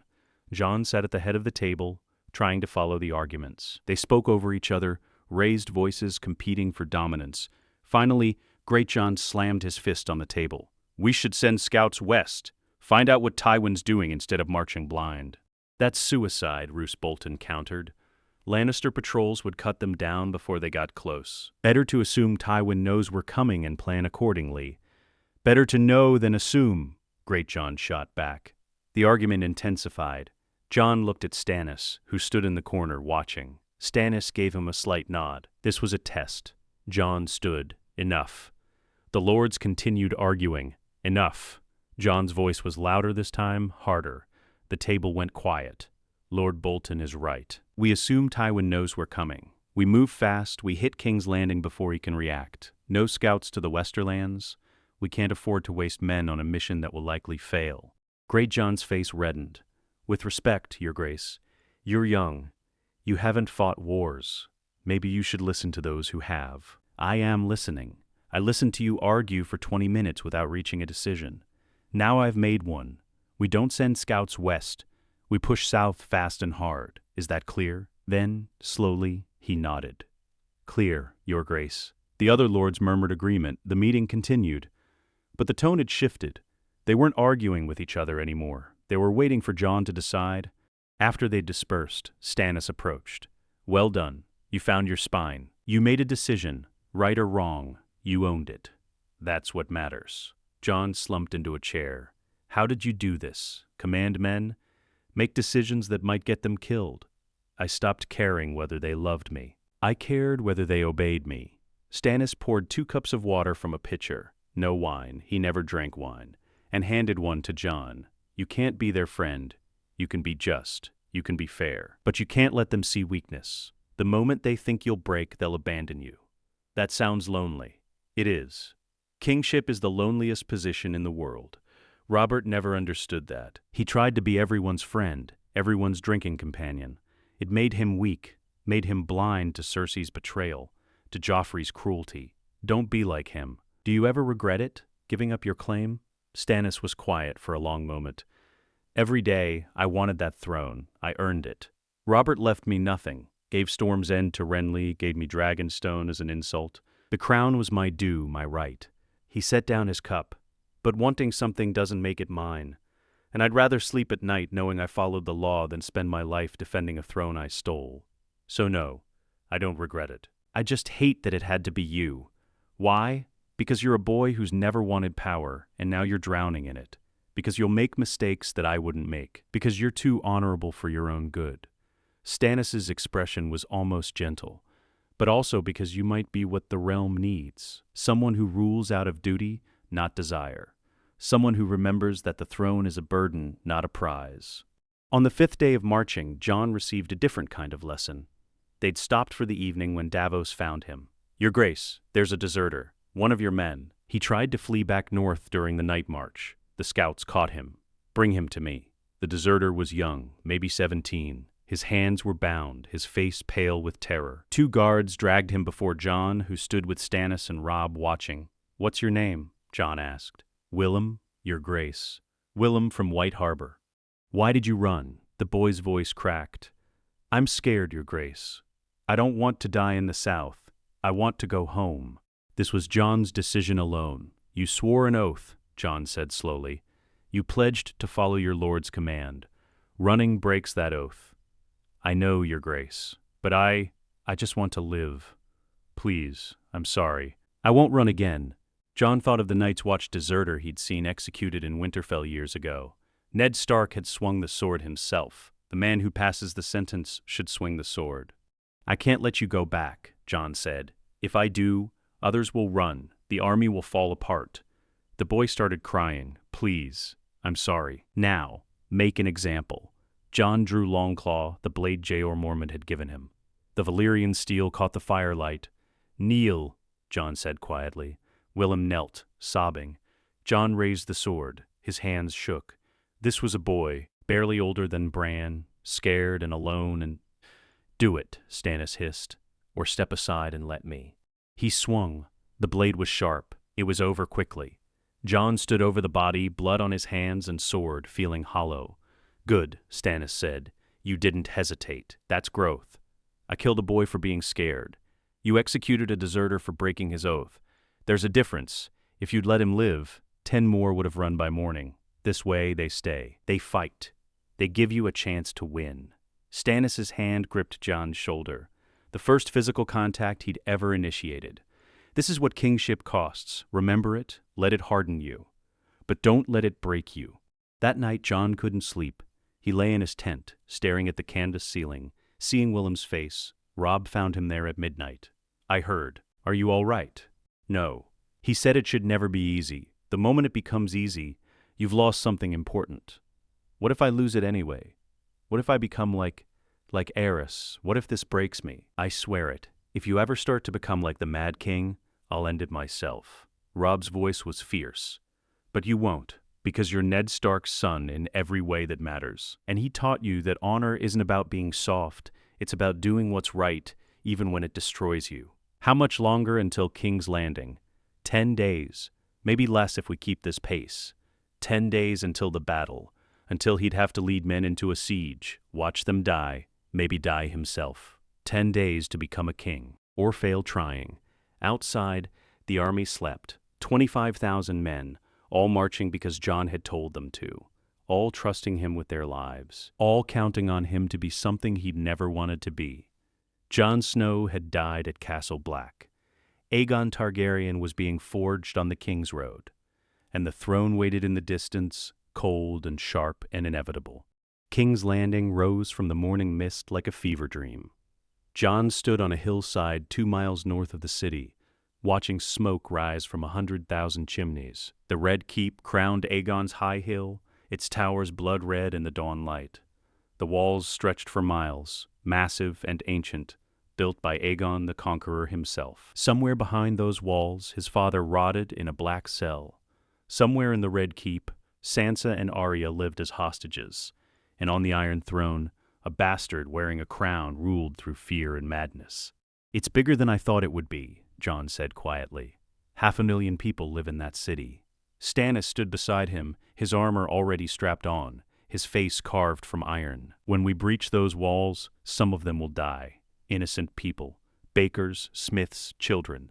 That's the cost of taking a city by storm instead of by siege. Can you live with that? Jon's hands tightened on his sword belt. Can you? I've lived with worse. Stannis turned to face the assembled army behind them. 20,000 men, 5,000 had been left to garrison positions along the road. They stood in formation, banners snapping in the wind.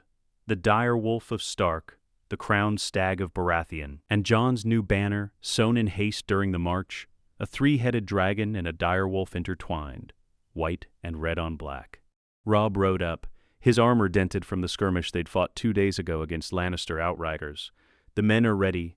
Greatjon has the vanguard. Roose has the reserve. I'll command the center, and I'll be first over the walls. Jon's voice was steadier than he felt. You don't have to be, Robb said. You're the king. You can command from— No. Jon met his eyes. Stannis is right. If I ask men to die for me, I die with them, first over the walls. That's not negotiable. Stannis' mouth curved slightly. Not quite approval, but close. Davos sailed 3 days ago with the fleet. 40 ships. They'll enter Blackwater Bay at midday and assault the river gate from the sea. That's your signal to attack the King's Gate from the land. 2 gates, 2 assaults, simultaneous. The City Watch will have to divide their forces. We'll overwhelm them through coordination. What about Tywin? Roose Bolton had approached silently, his pale eyes calculating. Our scouts report he's left the Westerlands. He's marching east. If he arrives during the battle, he won't. Stannis' voice was absolute. Casterly Rock to King's Landing is nearly 200 miles. Even at forced march, he needs at least 10 days. We'll have taken the city in one. By the time Tywin arrives, the gates will be ours and Jon will be on the throne. Tywin can rage all he wants from outside the walls. Jon looked at the city again, trying to imagine what was coming. The crash of steel, the screams, the smell of blood and smoke. He'd killed the deserter Willem, but that had been an execution. Quick, controlled. This would be chaos, Your Grace. A scout approached, breathing hard from running. Ships on the bay, 40 war galleys, Baratheon colors. Lord Davos is in position. Stannis checked the sun's position. Midday, he's exactly on time. Good. He turned to Jon. This is it. Once we start, there's no stopping. Men will die. The city will burn in places. You'll see things that will haunt you for the rest of your life. Are you ready? Jon thought of Ned in chains, of Sansa trapped in the Red Keep with Joffrey, of Arya small and fierce, living under Cersei's shadow. I'm ready. Then give the order. He mounted, drawing Longclaw. The Valyrian steel blade caught the sunlight, rippling like water. The army watched him, 20,000 faces waiting. Jon raised his sword. His voice rang across the field, stronger than he'd ever heard it. Men of the North, men of the Stormlands, today we take back what was stolen. Today we remove a bastard from a throne he never earned. Today we save the realm from the Lannisters' corruption. He paused, letting his words settle. I know you're tired. I know you've marched hundreds of miles. I know you'd rather be home with your families. But home won't exist if we fail here. The Lannisters will crush the North. They'll destroy everything we love, unless we stop them today. I'm not asking you to die for glory. I'm not promising you gold or land or titles. I'm asking you to fight for justice, for the law, for the rightful order of the Seven Kingdoms. And I swear to you, I'll be first through those gates. I'll bleed with you. I'll stand with you. And when this is done, when the throne is won, I'll remember every man who fell today. Are you with me? Swords hammered against shields. Men shouted his name, not Jon, not Snow, but Aegon, King Aegon. Stannis nodded once. Well said. Now let's see if you can fight as well as you speak. The approach to the King's Gate was a killing field. Lannister archers lined the walls, arrows falling like rain. Men fell screaming, shafts punched through mail and flesh. The battering ram, a massive tree trunk tipped with iron, carried by 50 men, inched forward under a roof of shields. Jon ran with the ram crew, Ghost beside him, Longclaw in his hand. Arrows shattered against his shield. One grazed his shoulder, drawing blood. Another killed the man beside him, the shaft through his eye. Keep moving, Stannis' voice cut through the chaos. He ran beside Jon, his sword already bloodied from cutting down an archer who'd fallen from the wall. Don't stop, don't think, just move.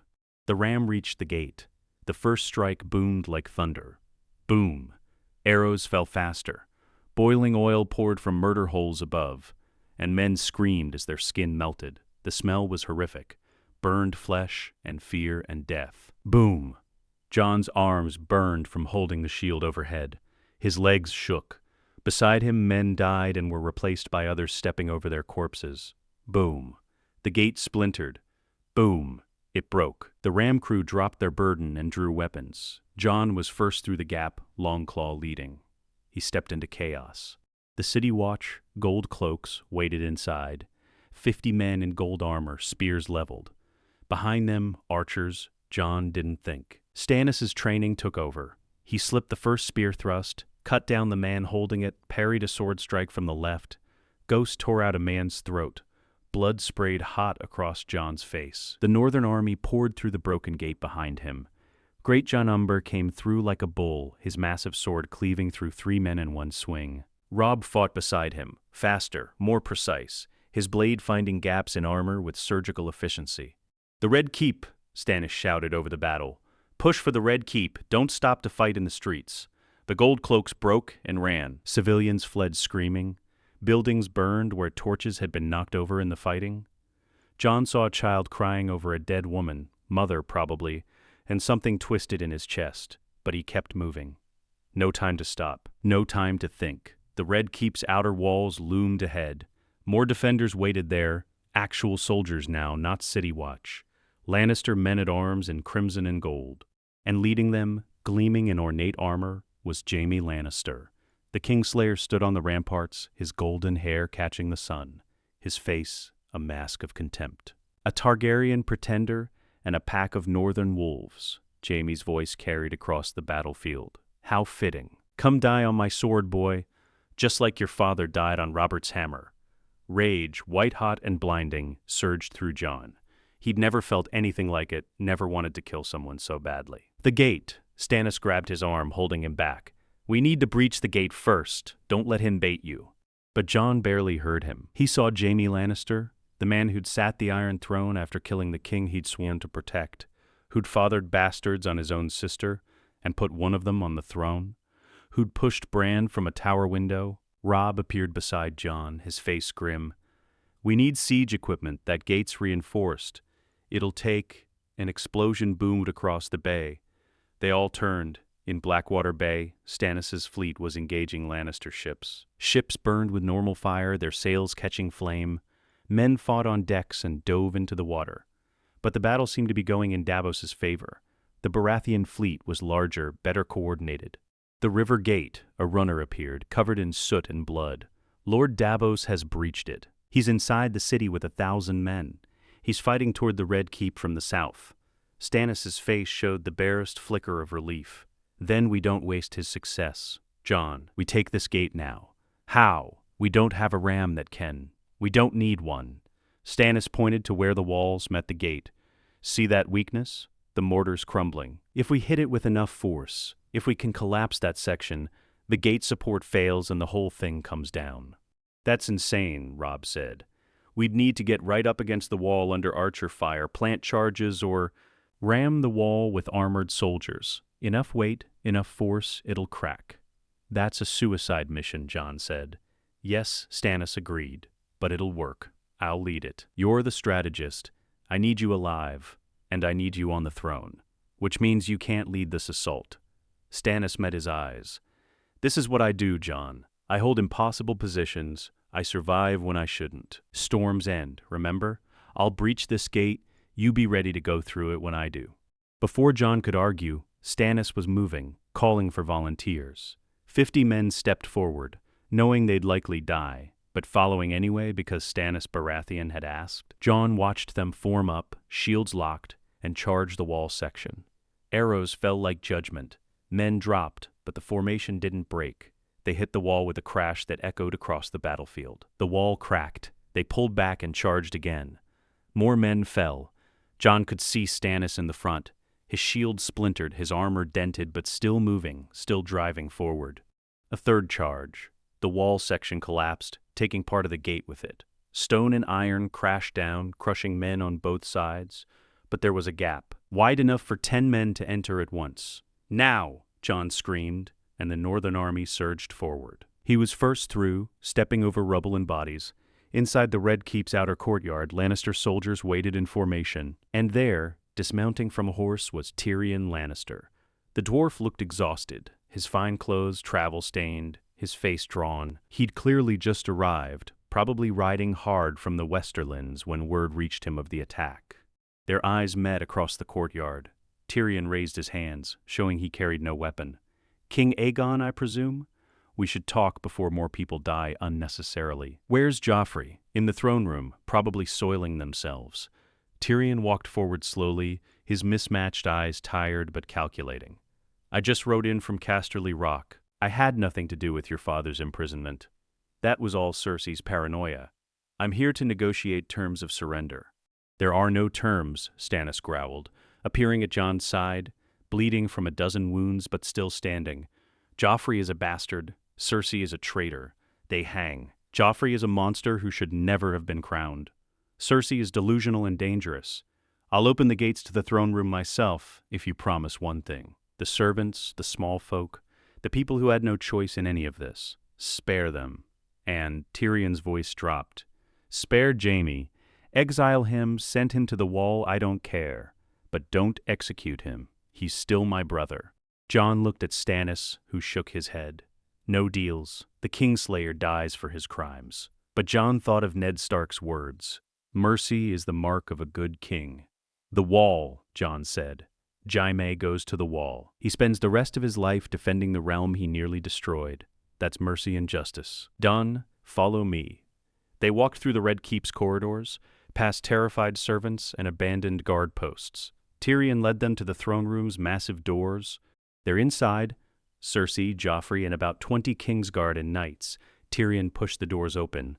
Good luck. The throne room was exactly as Jon had imagined from stories. Massive vaulted ceiling, columns carved with dragons. And at the far end, elevated on a platform, the Iron Throne itself, a twisted mass of swords forged by dragonfire. Joffrey sat on it, small and pale and terrified. Cersei stood beside him, her face a mask of rage. Jaime was there too, his golden armor bloodied, his sword drawn. And around them, knights in white cloaks, the Kingsguard. Jon walked forward, Stannis and Robb flanking him, their army pouring in behind them. "Get off that throne," Jon said quietly. "You have no right to it." Joffrey's voice cracked. "I am the king. You will kneel or I'll have your head. You're a bastard born of incest." Jon kept walking, his boots echoing on the stone floor. "Your mother fucked her brother and produced 3 abominations. You have no claim, no right, no legitimacy. You're nothing." Cersei stepped forward. "You're a Targaryen. The realm will never accept the lawful heir." Stannis' voice was iron. "Which is not your bastard." Jaime moved to defend Joffrey, but Tyrion grabbed his arm. "Don't. It's over." The Kingsguard looked at each other, uncertain. One by one, they lowered their swords. They'd sworn to protect the king, but which king? The bastard on the throne or the rightful heir standing before them? Joffrey stood from the throne, his face red. "I'll kill you myself." He drew the ornate sword at his belt, a sword Jon recognized with a jolt of rage. One of the Valyrian steel blades reforged from ice, Ned Stark's greatsword. Stolen, defiled. Joffrey charged, swinging wildly. Jon didn't move. Joffrey swung. Jon parried with Longclaw, the Valyrian steel catching the blow easily. A twist of his wrist disarmed the boy. Joffrey fell to his knees, suddenly just a child, tears streaming down his face. "Please, I'm the king. You can't—" "You're not a king." Jon's voice was empty. "You're a boy who tortured people for fun. Who would have killed my father? Who terrorized my sister?" He raised Longclaw. Joffrey screamed. The blade fell. Silence filled the throne room. Jon stood over the body, blood on his hands and sword, feeling nothing. No triumph, no satisfaction. Just hollowness. Cersei lunged at him with a dagger she'd hidden in her dress. Jaime caught her, held her back as she screamed curses and threats. "Take her to the black cells," Stannis ordered. "Trial tomorrow. Execution the day after." Guards dragged Cersei away. Jaime went quietly, his face blank. When they came for him, the throne room emptied until only Jon, Stannis, and Robb remained. And the Iron Throne, looming above them, waiting. "Sit," Stannis said quietly. "It's yours." Jon looked at the twisted mass of swords, at the throne his ancestor had forged, at the seat of power that had cost so many lives. He climbed the steps slowly. He turned and sat. The throne was uncomfortable, the swords digging into his back even through armor. It hurt to sit there. Hurt physically and in deeper ways he couldn't name. "How does it feel?" Robb asked. Jon looked out at the empty throne room, at the blood on the floor, at the city beyond the windows where fires still burned. "Wrong," he whispered. "It feels wrong." "Good," Stannis said. "The moment it feels right, you've become the enemy." The battle was over, but Jon knew, sitting on that uncomfortable throne of swords, that the hardest part was just beginning. The war had just begun. The coronation came 6 months later, 6 months of consolidating power, of executing traitors and pardoning the merely complicit, of negotiating with the other kingdoms. Some bent the knee willingly, others required persuasion. Ned Stark had been freed from the black cells the day Jon took the city, emaciated, his leg badly healed from torture, but alive. The reunion had been complicated, tears and embraces, and the weight of 16 years of lies acknowledged between them. Sansa and Arya were safe, traumatized, but safe. Now Jon stood in the great sept of Baelor, letting them put a crown on his head. The sept was packed. Every lord in the 7 kingdoms who mattered was there. Those who'd bent the knee willingly and those who'd bent it only after their armies were defeated. The Tyrells from Highgarden, the Martells from Dorne, the Arryns from the Vale, even a delegation from the Iron Islands, though the Ironborn watched with barely concealed resentment. The High Septon raised the crown. a simple circlet of Valyrian steel, no jewels, no ostentation, and placed it on Jon's head. Aegon of House Targaryen, sixth of his name, King of the Andals, the Rhoynar and the First Men, Lord of the Seven Kingdoms, and Protector of the Realm. Long may he reign. Long may he reign. Jon looked out at the crowd and felt nothing. No triumph, no satisfaction, just the weight of what he'd become settling heavier on his shoulders. The crown was lighter than the Iron Throne, but it felt like it weighed more. The coronation feast filled the Red Keep's great hall. Tables groaned under food, musicians played, lords danced and pretended the war had never happened. Jon sat at the high table, the crown still on his head, picking at food he couldn't taste. Beside him sat Margaery Tyrell, his queen as of this morning. The marriage had been political necessity. The Tyrells controlled the Reach, the largest source of food in Westeros. Marrying Margaery secured their loyalty and their grain stores. She was beautiful, intelligent, everything a queen should be, and Jon felt nothing for her except distant respect. "You're not eating, Your Grace," Margaery said quietly, her smile perfect for the crowd, but her eyes shrewd. "People will think you're unhappy with your new wife." "I'm not hungry. You're never happy. You're barely present most of the time." Her voice was gentle but cutting. "I understand this wasn't the marriage you wanted. It wasn't the marriage I wanted either. But we're stuck with each other now, so we might as well try to be civil." Jon looked at her. "I'm sorry. You deserve better than a husband who treats you like a political arrangement. Most noble marriages are political arrangements. At least you're honest about it." Margaery took a sip of wine. "My grandmother says you're either the best king we've had in a generation or the worst, and she can't decide which. That's probably a good sign. The northern lords who'd followed Jon south, who'd bled for him, who'd put him on this throne. Stannis sat at a lower table despite being Hand of the King. The man who'd given up his throne looked older now, worn down by months of reconstruction and political maneuvering. But his eyes were sharp as ever, watching the room, cataloging threats. Davos sat beside him, the common-born smuggler who'd become master of ships. Tyrion was there too, master of coin, arguing with someone about tax policy. Ned Stark, Lord Protector of the North once more, though he'd refused any other title, sat with the northern lords, his legs still weak from the dungeons, but his presence commanding.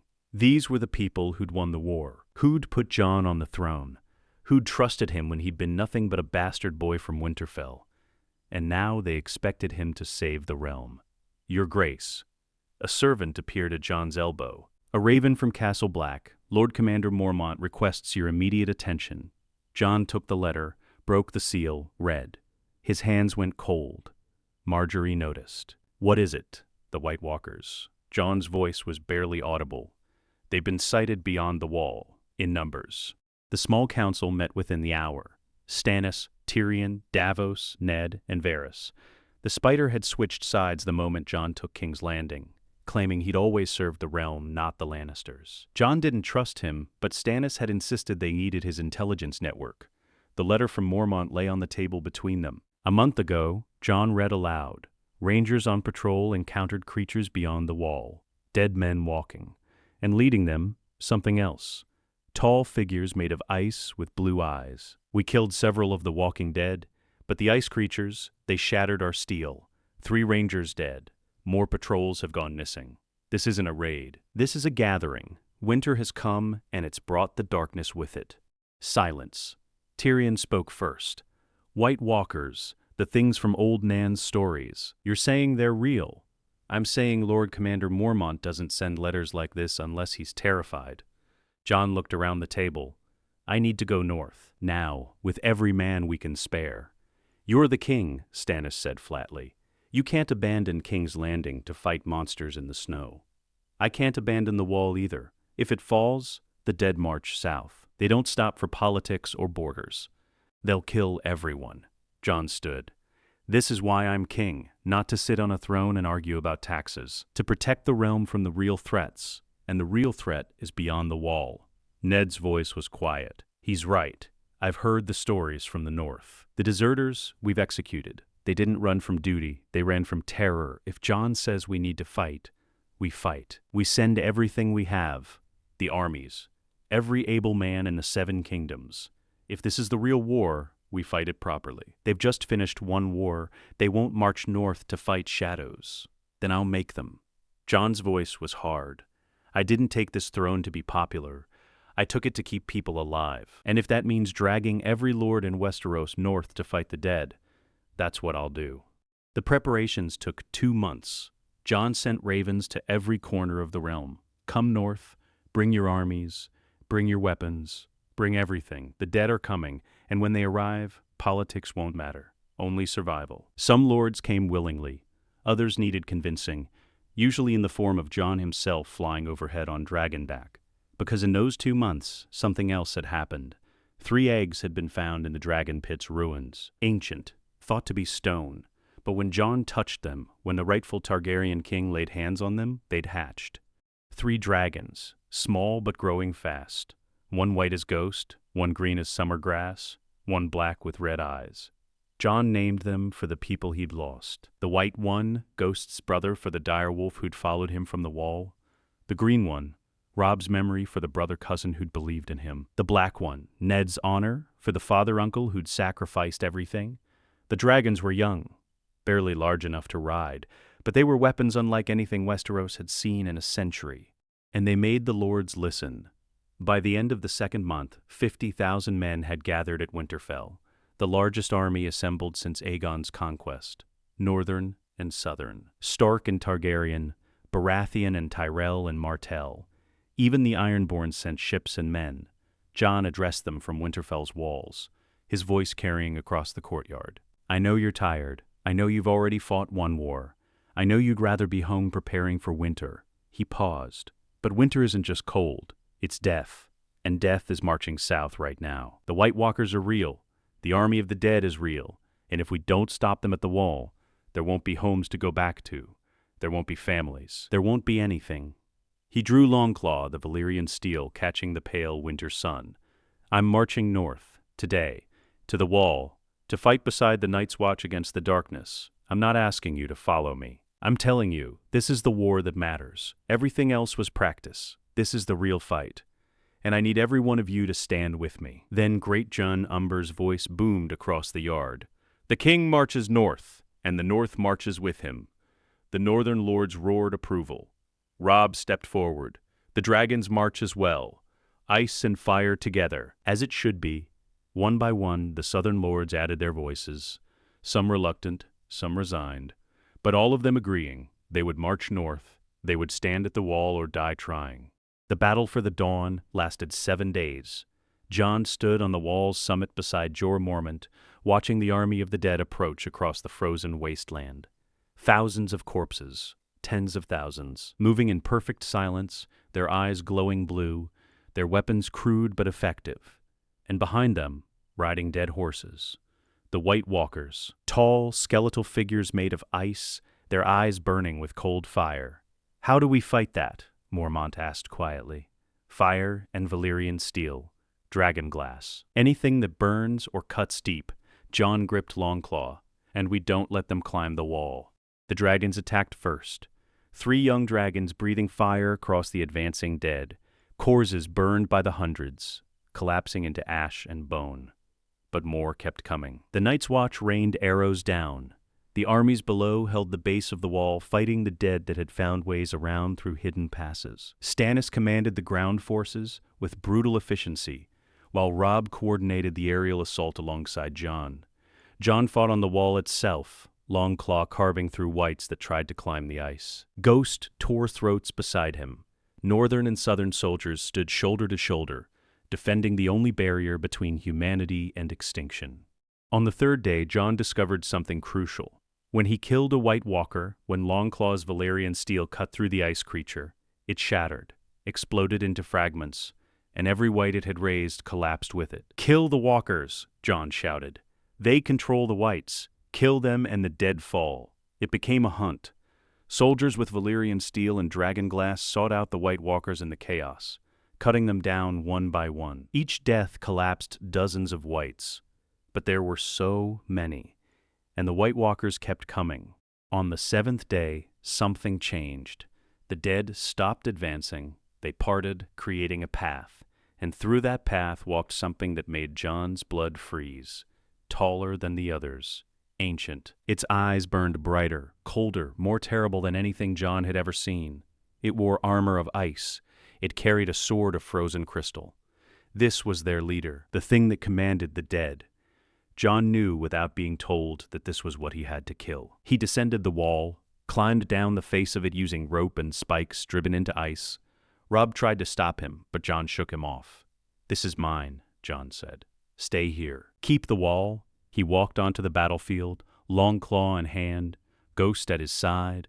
The ancient walker stopped, turned, focused on him. They fought in the space between armies. Jon and the walker, while the dead and the living watched. The walker was fast, impossibly fast. Its ice sword moved like lightning, and every strike Jon blocked sent shivers of cold through Longclaw's blade.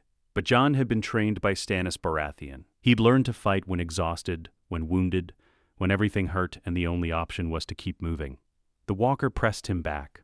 Jon parried desperately, looking for an opening. And then he saw it. The walker overextended on a thrust, just a fraction of a second. Longclaw's point found the gap in its ice armor, sliding between ribs. The walker's eyes went wide. It staggered. Jon pulled the blade free and swung again, taking its head. The walker shattered, exploded into fragments of ice that dissolved into mist. And across the battlefield, every white, every single corpse collapsed at once. The army of the dead fell still. The war was over. Jon knelt in the snow, bleeding, exhausted, and looked at the wall rising behind him. They'd held. The realm had survived. But at what cost? 3 months later, Jon stood in the throne room again. The realm had been rebuilt, the Night's Watch reinforced, the walls strengthened with new spells and wards, courtesy of what little magic remained in the world. The lords had returned to their keeps. The soldiers had gone home. Winter had settled in, but the realm was ready for it now. Jon had proven himself, not just as a king by blood, but as a king by deed. And now, finally, he could think about what came next. "How does it feel?" Robb asked, standing beside the Iron Throne. "Saving the world?" "I didn't save it alone." Jon looked at his brother, cousin, friend. "We did. All of us. Still, you're the king who stopped the long night. That's something the songs will remember." Jon thought about the bodies, about Willem, executed for desertion, about Joffrey killed on this very floor, about the thousands who died at the wall, fighting the darkness. "I don't want songs," he said quietly. "I just want to keep people safe." Stannis entered the throne room, Davos behind him. "Your Grace, the small council is ready. We need to discuss the spring planting, food stores for the long winter, repairs to—" "I know." Jon stood from the throne, still uncomfortable after all these months. "The work never ends." "It doesn't. That's what being king means. No glorious battles, no dragon rides, just the slow, grinding work of keeping the realm alive, day after day, year after year, until you die." "Cheerful," Robb muttered. But Jon understood. This was the real test. Not the wars, not the battles, but the work of ruling, of being the king the realm needed, not the king he'd wanted to be. "Let's get to it then," Jon said. He walked through the Red Keep's corridors, Ghost at his side, heading toward another council meeting, another stack of petitions, another 100 small decisions that would shape the realm. The bastard of Winterfell was gone. King Aegon VI sat on the Iron Throne, and winter had come and gone. The realm had survived, and Jon would make sure it kept surviving for as long as he drew breath. The songs would remember the battle for the dawn, but Jon would remember the harder truth, that being king wasn't about glory, it was about duty. And duty was what he'd do, every day for the rest of his life.